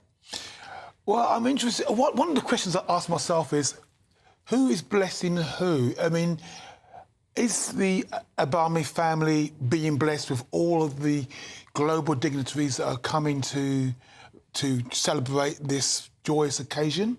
Is it, or are all the dignitaries themselves being blessed by the Obama family, saying you're coming to this high society role and you're very lucky to be here. And so, I mean, it just surprises me that the great and the good want to all descend on this place. You understand why. The richest man in Asia obviously has got some influence, impact in the world. Wonder where my invite is. But Jenny, yeah, right. Yeah, where are you, Chris? You shouldn't be here. Can you imagine that laugh? Get that laugh out of here! You need to sign a bigger cheque, Chris. Jenny. We should just explain, sorry, briefly, it is the son of India's richest man and a pharmaceutical heiress who are getting married, just to explain a bit of context there. I just don't get why you'd want to go to someone's wedding who you don't know. Similar to Harry and Meghan's wedding. Like, Meghan, of course, I assume, invited lots of celebs you'd probably half who'd never met. I mean, a wedding's meant to be like a really personal, intimate... Well, her situation is slightly different because she was a Hollywood person, so she actually... Hey, Meghan. Yeah, so she probably does know the people that she invited. But I have a huge problem. I know that we live in an Instagram world, but I think that everybody knows about a wedding and nobody knows anymore about a marriage. And I have a really, really huge problem with that. So everybody cares about what's going to go on, what are we going to wear, what are the flowers, blah, blah, blah.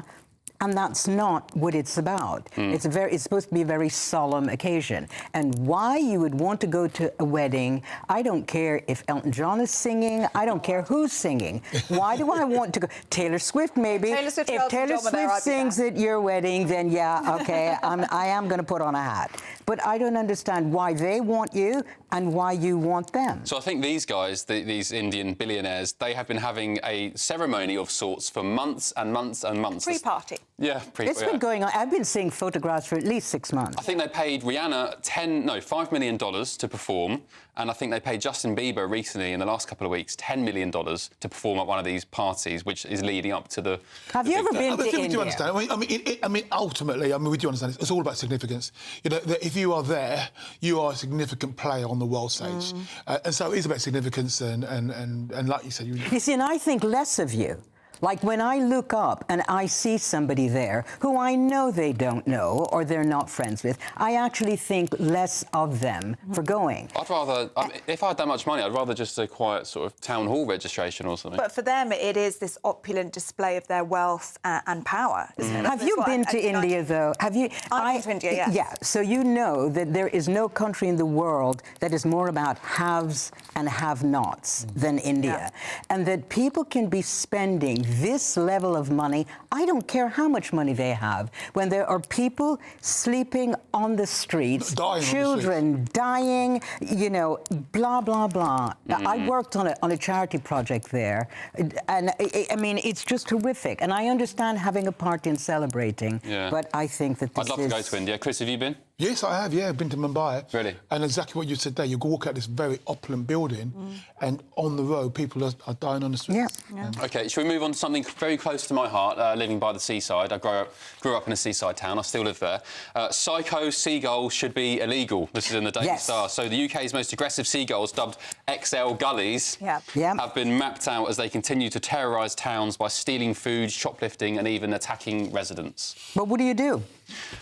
I agree, but what do you do? Well, again, I think with this one, when I look at the story, obviously, you have a raft of seagulls, they can be terrifying. And we like to closet ourselves in society and separate ourselves from nature. Nature is red and tooth and claw. So actually, what they are experiencing is the reality that while we are in our protected little huts, when you get confronted with nature, you realise how fragile and how open we are to attack and danger. Things that we don't readily see. But these guys will kill you for your chips.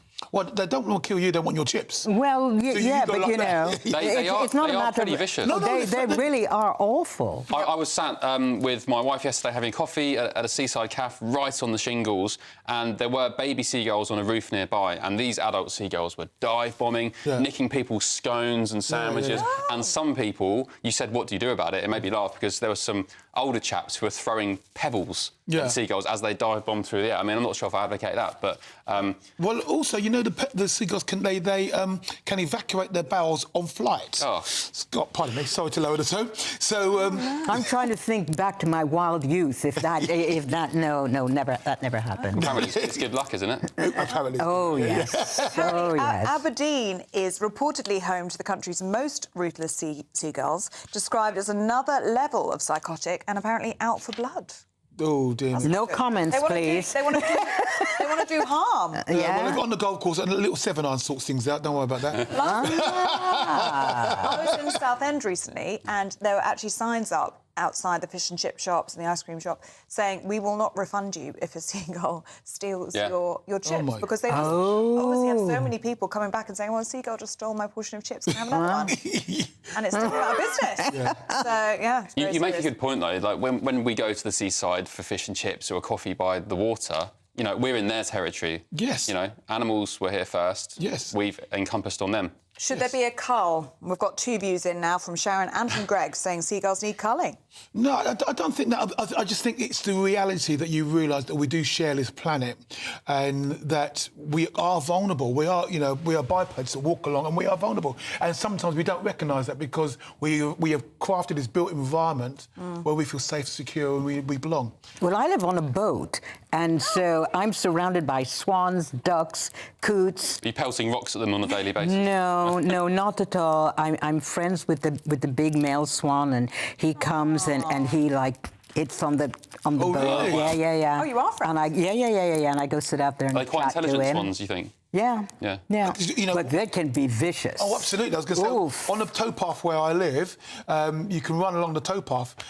If the swans are there, I tiptoe very gently past them. I don't run past them, just in case I flutter them, and their big old wings just give me my legs a back. Yeah, no, because my finger got bitten once. Oh, dear. Yeah, I think they hiss, don't they, when they're annoyed? They hiss very, terrifyingly. Let's move on. Should parents... Are we out of time? Oh, sorry, my... I'm afraid, James. We were having too much fun. It has been so much fun. It always is. Good to see you both. Thank you so much. Thanks for having us. Still to come, we're going to be joined by an Olympic gymnast to hear about her experiences ahead of the Paris Games. Chris, we should have spoken to you about that as well. Yes. Next time. But up next, the tale of a Dutchman bleached with bothered hundreds, potentially thousands of children. It's the story of the day. You don't want to miss it. This is Saturday Morning Live on GBNews.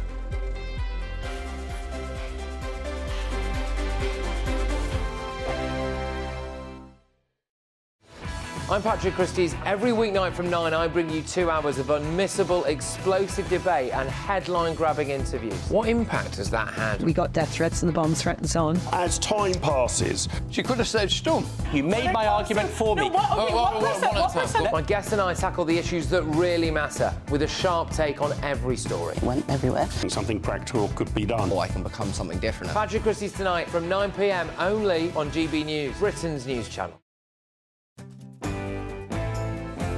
I'm Emily Carver. This is GB News, Britain's news channel.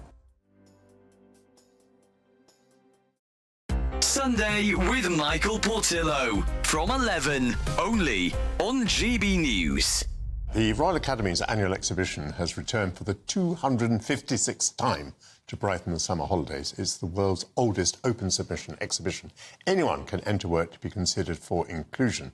I'm joined now by art critic J.J. Charlesworth for his verdict. What is your verdict? My verdict is you should go and see it. You are confronted with many things of varying quality, selected by artists, and you very much, instead of being given something to you that's supposed to be good, you have to make your own decision. I went along yesterday, and I personally did see some pictures on the wall that I thought were absolutely stunning. I'm going to mention Peter Ucker, which I think is a remark. And now these are the 2 by Ben Jonson. Grundtvig 1, and we've got one coming out of Berlin Pool. I think that's an absolutely stunning piece of work. And then Claire Douglas should be up. Here we are, Claire Douglas. Yes. Souvenir from the Anthropocene. Yeah. That last one, actually, a very witty painting. A piece like that was really interesting. I think it caught a lot of people's eyes because it had very kind of humorous, slightly bleak take on post-Brexit Britain. It's set in this fictitious world of Brummington, which is a sort of loose satire on Birmingham. I thought it was a bit mean. I think we had maybe Black Lives Matter. We had Boris Johnson. I think our own Jacob Rees-Mogg made his way into the painting. Yeah, so there's definitely a slant, a political slant, on the part of the artist. But even that said, I thought it was an interesting and enjoyable work, even though maybe you don't agree with the artist on what they're trying to say. And I think that actually made for an interesting moment, because you're seeing that people are disagreeing, right? Both through the artwork and in front of artworks. GB News, the People's Channel. I'm Tom Harwood. This is GB News, Britain's news channel.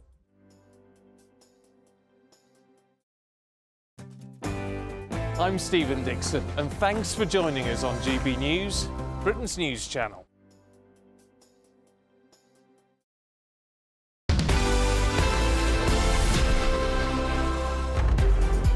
Welcome back, 11:24. Ben and Ellie with you on Saturday Morning Live, only on GB News. Now, have you seen this? Netflix has recently released a shock new investigative series into the serial sperm donor scandal of Jonathan Jacob Meyer.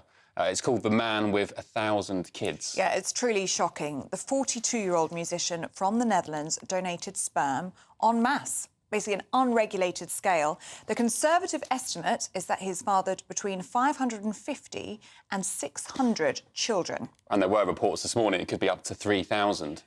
So according to the law, one donor can donate his sperm 25 times only, that's the limit, and that's in order to prevent incest or psychological problems in children who may learn in later years they have multiple siblings. Well, what leads women to work with someone like Maya? Well, joining us now is the fertility mentor, Claire Inners. Good to see you this morning, Claire. Okay. Good morning. This story is bonkers. You must feel exactly the same way. What kind of man would do something like this? So, I mean, I can't pretend to absolutely understand it, but from my understanding, there must be some kind of competitiveness or kind of God complex. In the Netflix documentary, they talk about him and other men competing, like actually being in touch, travelling all over the world and seeing who can get the most donations, who can make the most children. And why is that problematic? I mentioned it in the introduction there. I mean, incest is a key thing, but also the psychological aspects for children who may learn later on they've got hundreds, if not thousands, of brothers and sisters. They may learn later on that they've got all of these siblings, but they probably won't be able to find them either. Yeah. So the only person who actually knows who he's donated to, because remember he was doing it in multiple clinics, multiple countries, but he was also making unofficial donations. And that is almost the scariest part of this documentary, Claire, I'm sure you'll agree, is the lady I'm thinking of specifically, where he went to her home in order to, how do we say, donate into a dish. Yes. But then he said, actually, I think it's best that we conceive naturally. Yeah. And it's dark, isn't it? I think it was really brave of that lady to talk about that and admit it in the documentary. And if this one individual is happy to talk about it, it really makes you question how many women across the world has he done this to? How many women has he preyed on their vulnerability and their absolute longing to have a baby? And they do, sadly, they do get to the point, if you think there's women out there who've suffered several miscarriages or they've been dealing with infertility for years, they keep hearing about this biological clock. They do very sadly get to the point where they'll try anything. Awful. And do you know what it reminds me of is the sex for rent scandal, where you get landlords, male landlords, who are finding vulnerable young women who need a place to stay, maybe haven't got enough money, and of course, in exchange for rent, they make them, sleep with the landlord, just preying on their vulnerability. Absolutely preying on their vulnerability. It's unsafe. It's absolutely, as you say, Ellie, it's bonkers. And getting back to your earlier question, Ben, there is obviously the risk of incest, but there's a very real phenomena called genetic sexual attraction, and it's more commonly known as the Luke and Leia syndrome. So if you think of like Star Wars, so two individuals could meet, they wouldn't know that they're related, but they do feel a connection, but that's because they might be half brother, half sister, and that gets confused for love. You know, and then they fall in love, they could have children, and on and on and on that it goes. And they'd never know. They might never know. And that's why it's so important that this documentary is now out there, so those parents who may have used this individual as a sperm donor can actually, it's horrific as it is, at least you know the clear picture and you can be quite clear with your children that they will need to go for DNA testing with any future partner. Absolutely, and the DNA testing is key, because the other quite frightening part is I think some women will actually be encouraged to work with him off of the back of this. Really? Yeah, not a lot of women, but there, as I've mentioned, there are some women who will literally just think, I'll try anything. I will take that risk just to have a baby, and then I'll make sure that the baby knows and that there's testing done, which is just really quite sad. Yeah. Does this, I mean, when we think of the fertility industry, we think it's all quite clinical, you know, hospitals and, you know, procedures and it's safe. But does this story and this documentary expose the darker side of the fertility industry? You've got, I think there was Facebook groups where women were going on to try and find donors on the dark web and so on. I mean, there is a pretty seedy underbelly I think to this, isn't there?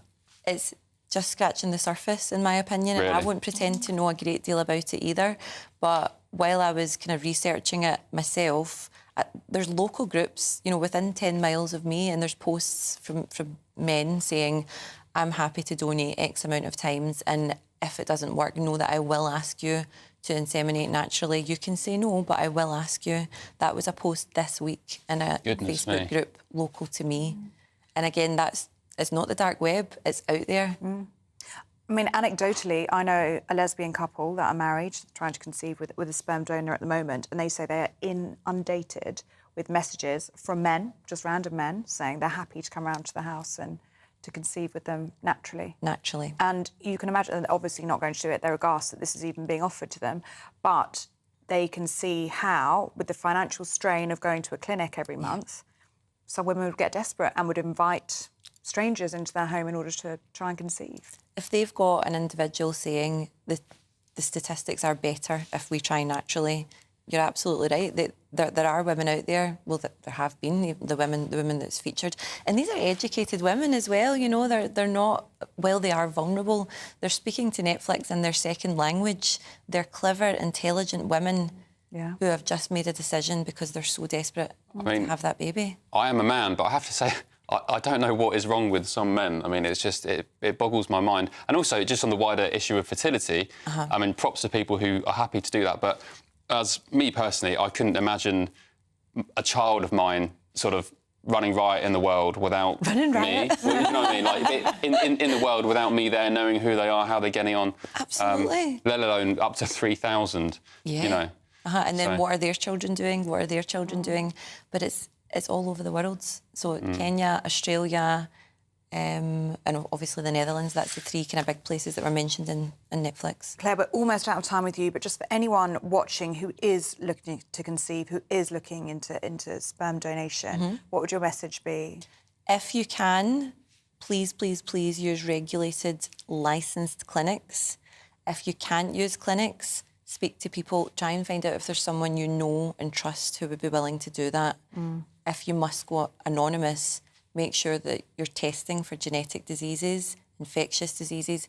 Keep yourself safe. There are women in the world right now with HIV that's been caught through donor sperm. OK, great advice and, you know, a bizarre, staggering story. Thank you, Claire. Thank you for having me. Highlight it as well. Claire, always good to see you. Always Thank you a pleasure. so much indeed. Lots more to come on the show today. But first, let's get some news headlines now with Sophia Wensler.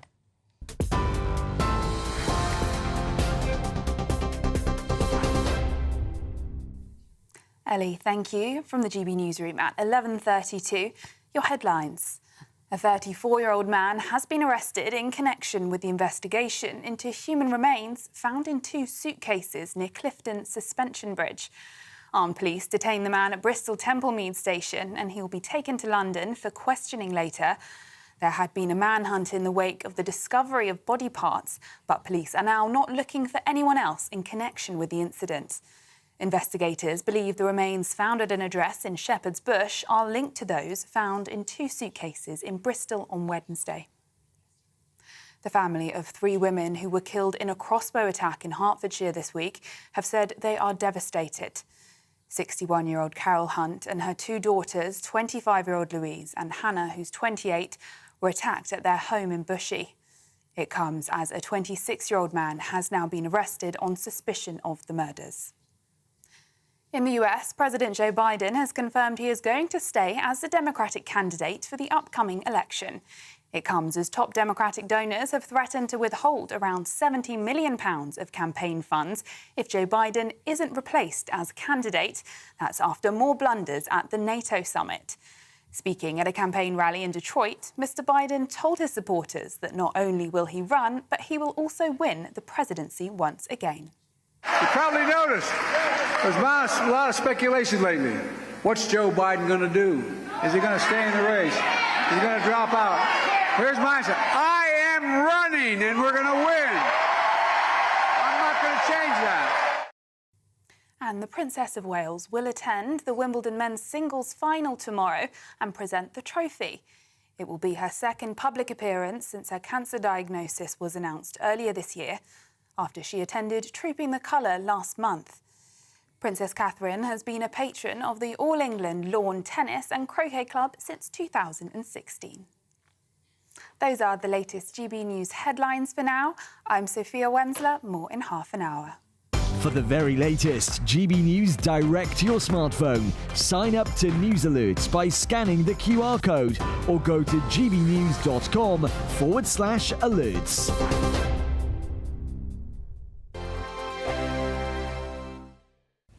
Hello there, welcome to your GB News weather forecast provided by the Met Office. Quite a mixed picture on the cards in terms of our weather this weekend, disappointing for some of us, but a few brighter spells possible, particularly further towards the west where we do have high pressure, keeping things a touch more settled, but for those in the east it is low pressure in the North Sea that is providing more unsettled conditions.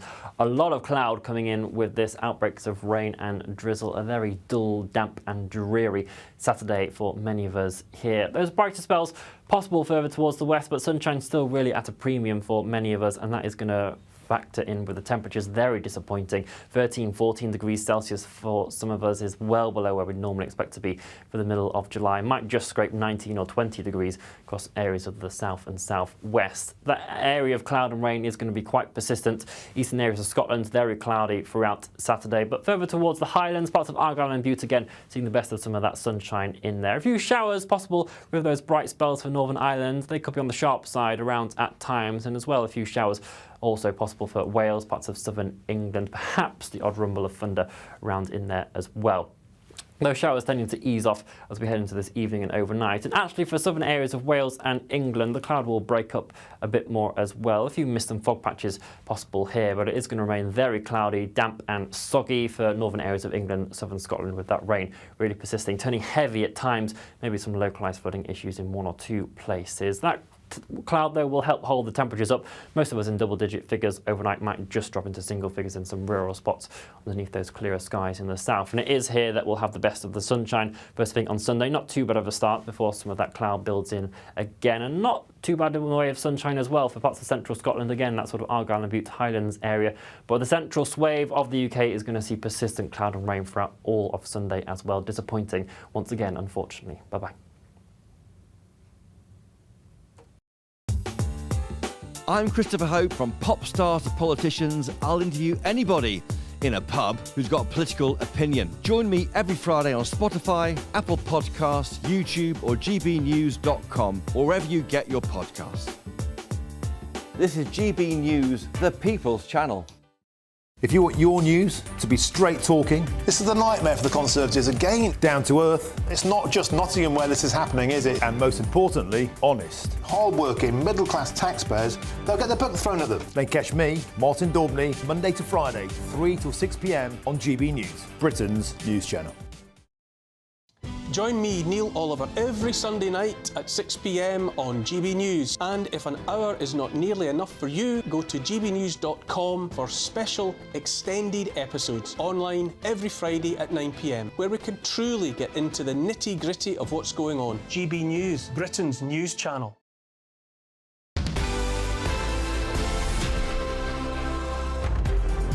Hello, welcome back. 11:38. Ben and Ellie with with you on Saturday Morning Live, only on GB News. Time now for your weekly dose of showbiz news, and we're delighted to have showbiz reporter Steph Tetchy with us. Good morning. Good morning, Ben and Ellie. First of all, hang on. These boots. Before we get going, let me see these boots. These boots have been getting attention all morning. They're meant for TV. Rightly so. But I shouldn't be wearing boots in July. You know, my wardrobe's in a weird position at the moment. Here we are, and you look amazing. Thank you, thank you, guys. You've got so much to tell us. Oh, I do. Alec Baldwin. Let's start there. Well, Alec Baldwin, he's had this case hanging over his head for the last 3 years since the unfortunate shooting of Helena Hutchins during the recording of their film Rust.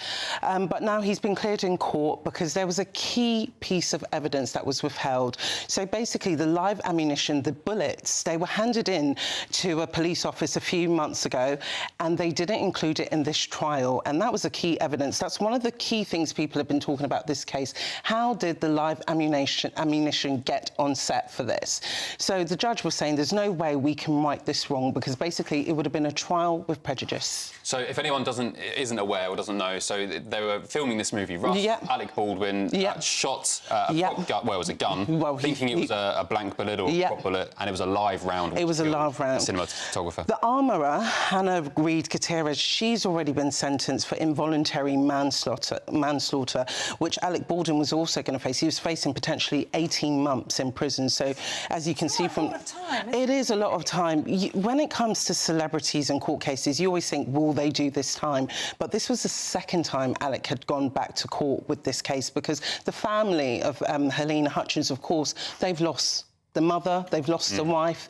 Alec Baldwin has always said he did not pull that trigger, but unfortunately she did die from a gunshot wound. Well, the case was dramatically thrown out yesterday in the US, and this is the moment Alec Baldwin sobbed in the courtroom.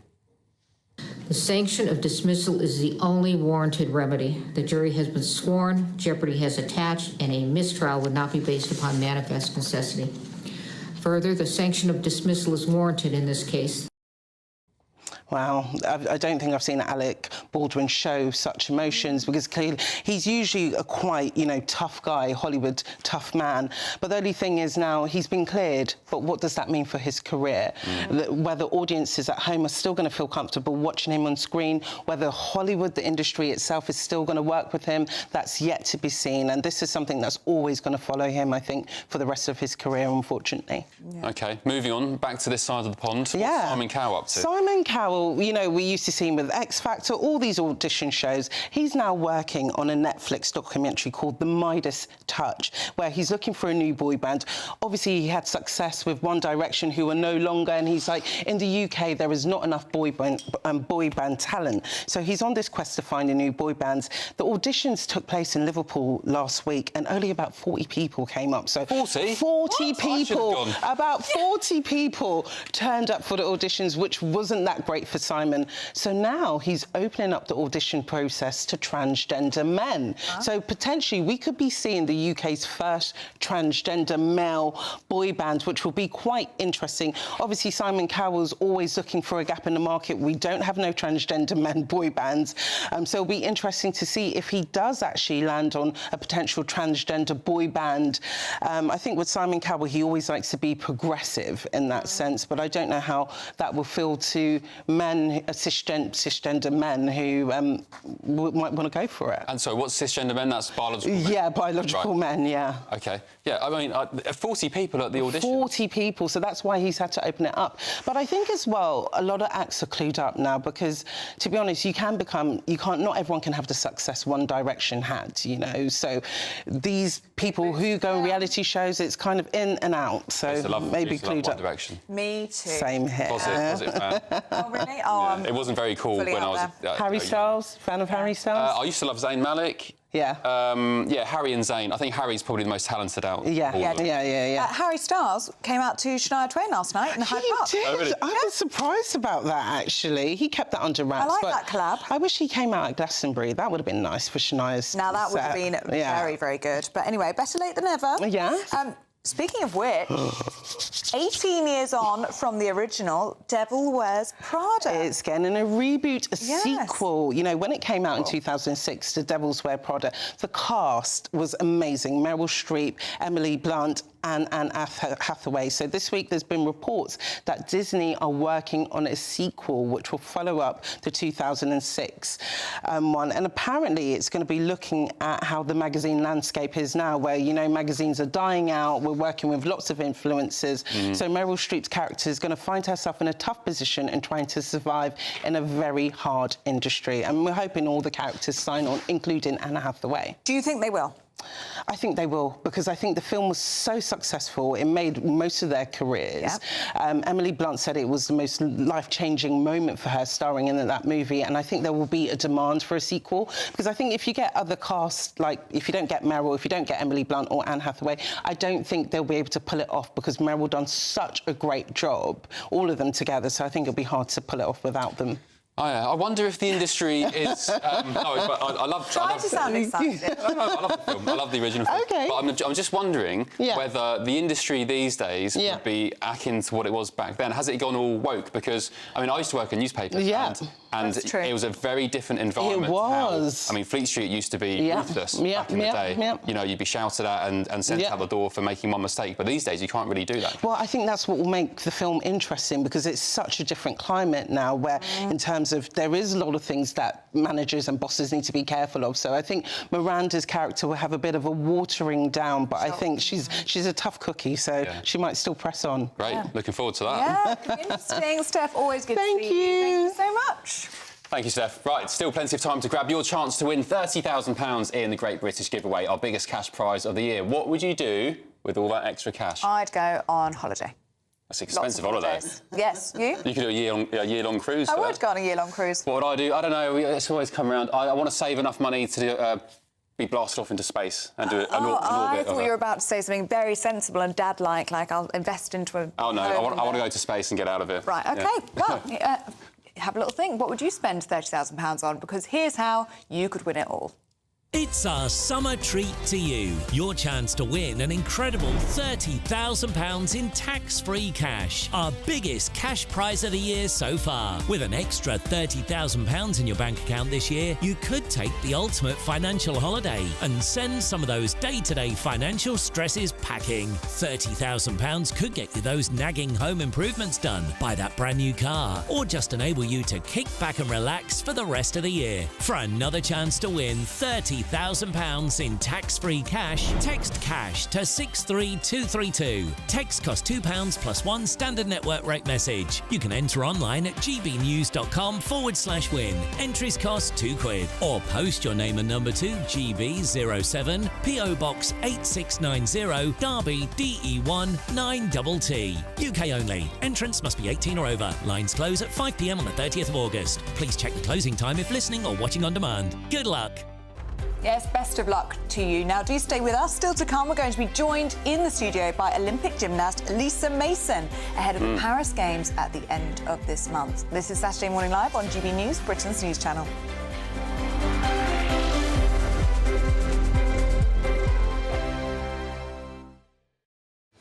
I'm Patrick Christie's. Every weeknight from 9, I bring you 2 hours of unmissable, explosive debate and headline-grabbing interviews. What impact has that had? We got death threats and the bomb threat and so on. As time passes, she could have said stump. You made my argument for me. My guest and I tackle the issues that really matter with a sharp take on every story. It went everywhere. Something practical could be done. Or I can become something different. Patrick Christie's tonight from 9 p.m. only on GB News, Britain's news channel. GB News Breakfast. Every day from 6 a.m. No, it wasn't just us who celebrated the big football match on Saturday. Prince William was in the crowd in Dusseldorf and couldn't help but show his relief when England scored. And over the weekend, it was also announced that the Prince of Wales is set to star in a new 2-part documentary on ITV covering his mission to try and eradicate homelessness. Well, let's talk about this and much, much more with Angela Levin, royal biographer, who joins us in the studio. I'm glad to hear that this documentary's been made, Angela, because I worried that he made this big announcement about homelessness and I thought, goodness me, here is somebody who could maybe do something about this. And then it's all seemed to have gone quiet. He's been very busy with it, actually. He's gone all over the country to see different areas and how they have been, and to try and change people's attitude to homelessness, that they're people who need help and want to get back into a normal life. I think it was 2009, he slept out in the street to see for himself what it was like. And he also helped people who are selling the magazines, The Big Issue. So I think he was actually just covering the basic about what it was like for him and how he can now help other people. He and Catherine are putting £3 million straight away into that, and it's going to be... Where does that money come from? Their own foundation, you know. Oh, yeah. Yeah, so they're not taking it from our tax or anybody else's. He wants to do this so badly because of his mother. You know, she took them to see people who were homeless, and even if he can't do everyone, he can help people be kind and understanding. GB News, the People's Channel. Are the newspapers getting you down? My wife didn't divorce me that month. Struggling to separate the wheat from the chaff? I know that it's a bit of a circus at the best of times. Well, don't worry, Headliners has got you covered. We'll take the burden of reading the day's news, and if we get depressed, who cares? It's an occupational hazard, frankly. That's Headliners on GB News from 11 p.m. till midnight, and the following morning, 5 till 6 a.m. on GB News, the comedy channel. Nah, just kidding. Britain's news channel.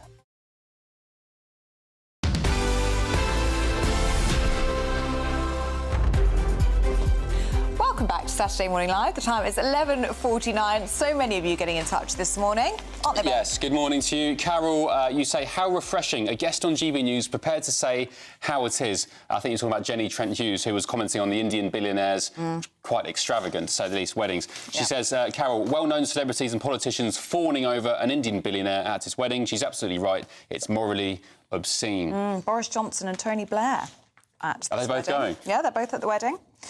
Celebrities from all around the world, including the Jonas Brothers. I mean, it's literally united. Showbiz, politics, all around the world. This wedding, the celebrations have been going on since March. I don't think I could be bothered. March. Yeah. Rihanna, Justin Bieber. 5 million quid for Rihanna, 10 million for Justin Bieber. Who would you, if you had the money, who would you have at your wedding? I think you know the answer to that. Oh, Taylor Swift. Yeah. Okay. And you'd have, like, Blink-182 or something awful. Something like that. And we've also been talking about The Man with 1,000 Kids, which is this Netflix documentary about a serial sperm donor. Could have... the generous estimate is 3,000 children around the globe. Awful story. John says it's a shame. The adoption of young ones is not promoted more. There are so many youngsters that need loving adults to guide them. Sadly, a lot of them will come with baggage, but they deserve their help. Really good point. So that is a fantastic point, John. I would love to adopt. Would you? Do you know, one of my favourite programmes at the moment on telly, apart from GB News, is it called Long Lost Families? Yes. Where Davina McCall... and who's the other chap, the Beeb guy? They basically they get in touch with some genealogy companies. They trace missing, adopted kids or long lost siblings. I cry every time. Do you? Every time. Yeah. Oh, that's lovely. The last episode, I think, was it Friday night? Thursday night, two siblings in care, brother and a sister. Yeah. They were split up, and the sister knew she had a younger brother, but the brother was so young he wasn't aware they had a sister. And they were reunited, and it was all teary, and it was amazing. It's lovely, isn't it? So yeah, adoption, great idea. No, really good point, John. Thank you so much. Do keep those views coming in. Coming up at midday is Dawn Neeson, and she joins us in the studio now. Good to see you, Dawn. Not warning that I was going to be joining you in the studio now, sitting on this sofa, which I have quite clearly perfectly completely match. dressed up. Camouflage. Yeah, blending into the background so you can't see me. Loads coming up on your show. Yes. Of course, I assume we're going to be touching on a little match tomorrow. Is there something going on? I think there might be something, maybe in Berlin. Sunday League match or something? Something like that. I'm not sure. Yeah, obviously we're talking about football. We are also talking about why there's a distinct lack of flags flying in many of our big cities. Yes. That's true. Certainly in London. We've still got the Pride flags flying in Regent Street and Oxford Street. And have they not put up the St George's flag at all? Not yet, no. We're waiting for them. And you would have thought they'd been considering the boost to the economy that this game's going to give us, and I think we're drinking sort of like £4.8 million worth of booze in pubs. That's just me. Yeah, it's getting a bit late in the day to put up flags, but we've got live pictures now of England training and preparing in Germany. All smiles, looks like there's a good vibe. Very relaxed, I must say. What do you think about this, Dawn? Do you think they're looking stressed or... look at Gareth Southgate, he's very relaxed. I think they look very relaxed, and I think, you know, we haven't played brilliantly. I don't think it's been a great tournament for football in general, to be honest with you. But we've got luck on our side, or we did, against Holland. So... Don't you think we deserve luck, though, after all these years? We've had so much bad luck over the years. It's time now for us to have some good luck. I think I would like us to do it because I think people are sick and tired of talking about 1966, to be honest with you. It's been 58 years now. So one of the interesting debates we'll be having later on is, if you've got little kids, and I know, Ben, you have, should you allow children to stay up and watch the game on Sunday night? Oh. It's an 8 o'clock kick-off. It's not too late, but, I mean... Could be a 10 p.m. finish. Yeah, my kids go to bed about 6:30, 7. I mean, Jude, my 4-year-old, could stay up if he wants to, but I mean, he loves football, but I just think he'd probably get too tired. Yeah, I've noticed already primary schools emailing the parents and saying, look, whatever happens Sunday night, you can come in from 10 o'clock, no questions asked. I think that's quite nice. Yeah, no, I think children should be allowed to stay up. Lots of sickies coming Monday morning as well. Oh, definitely. Thank you guys for joining us back home. Have a fantastic weekend, and the lovely Dawn is next.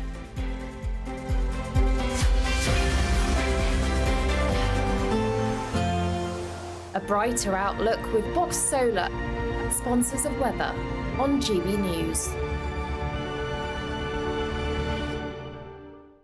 Hello there, welcome to your GB News weather forecast provided by the Met Office. Quite a mixed picture on the cards in terms of our weather this weekend, disappointing for some of us. But a few brighter spells possible, particularly further towards the west where we do have high pressure, keeping things a touch more settled. But for those in the east, it is low pressure in the North Sea that is providing more unsettled conditions.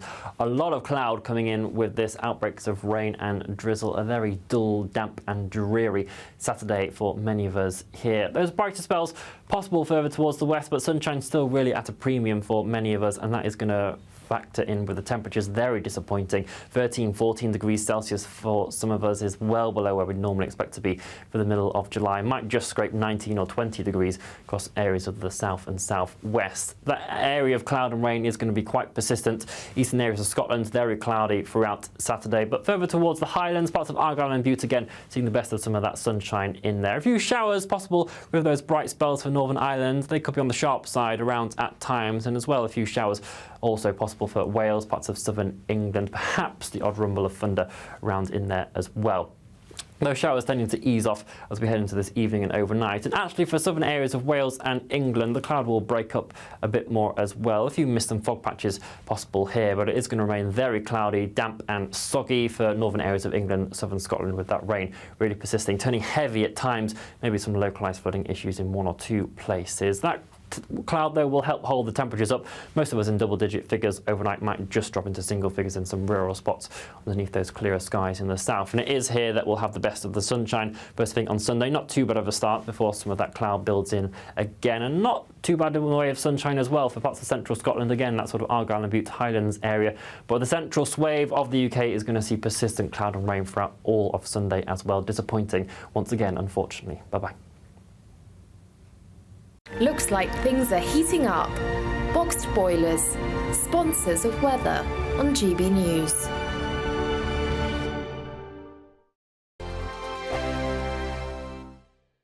£30,000 in tax-free cash really could be yours. It's our biggest cash prize of the year so far, and you could be getting that winning call from us to tell you that you're our next Great Britain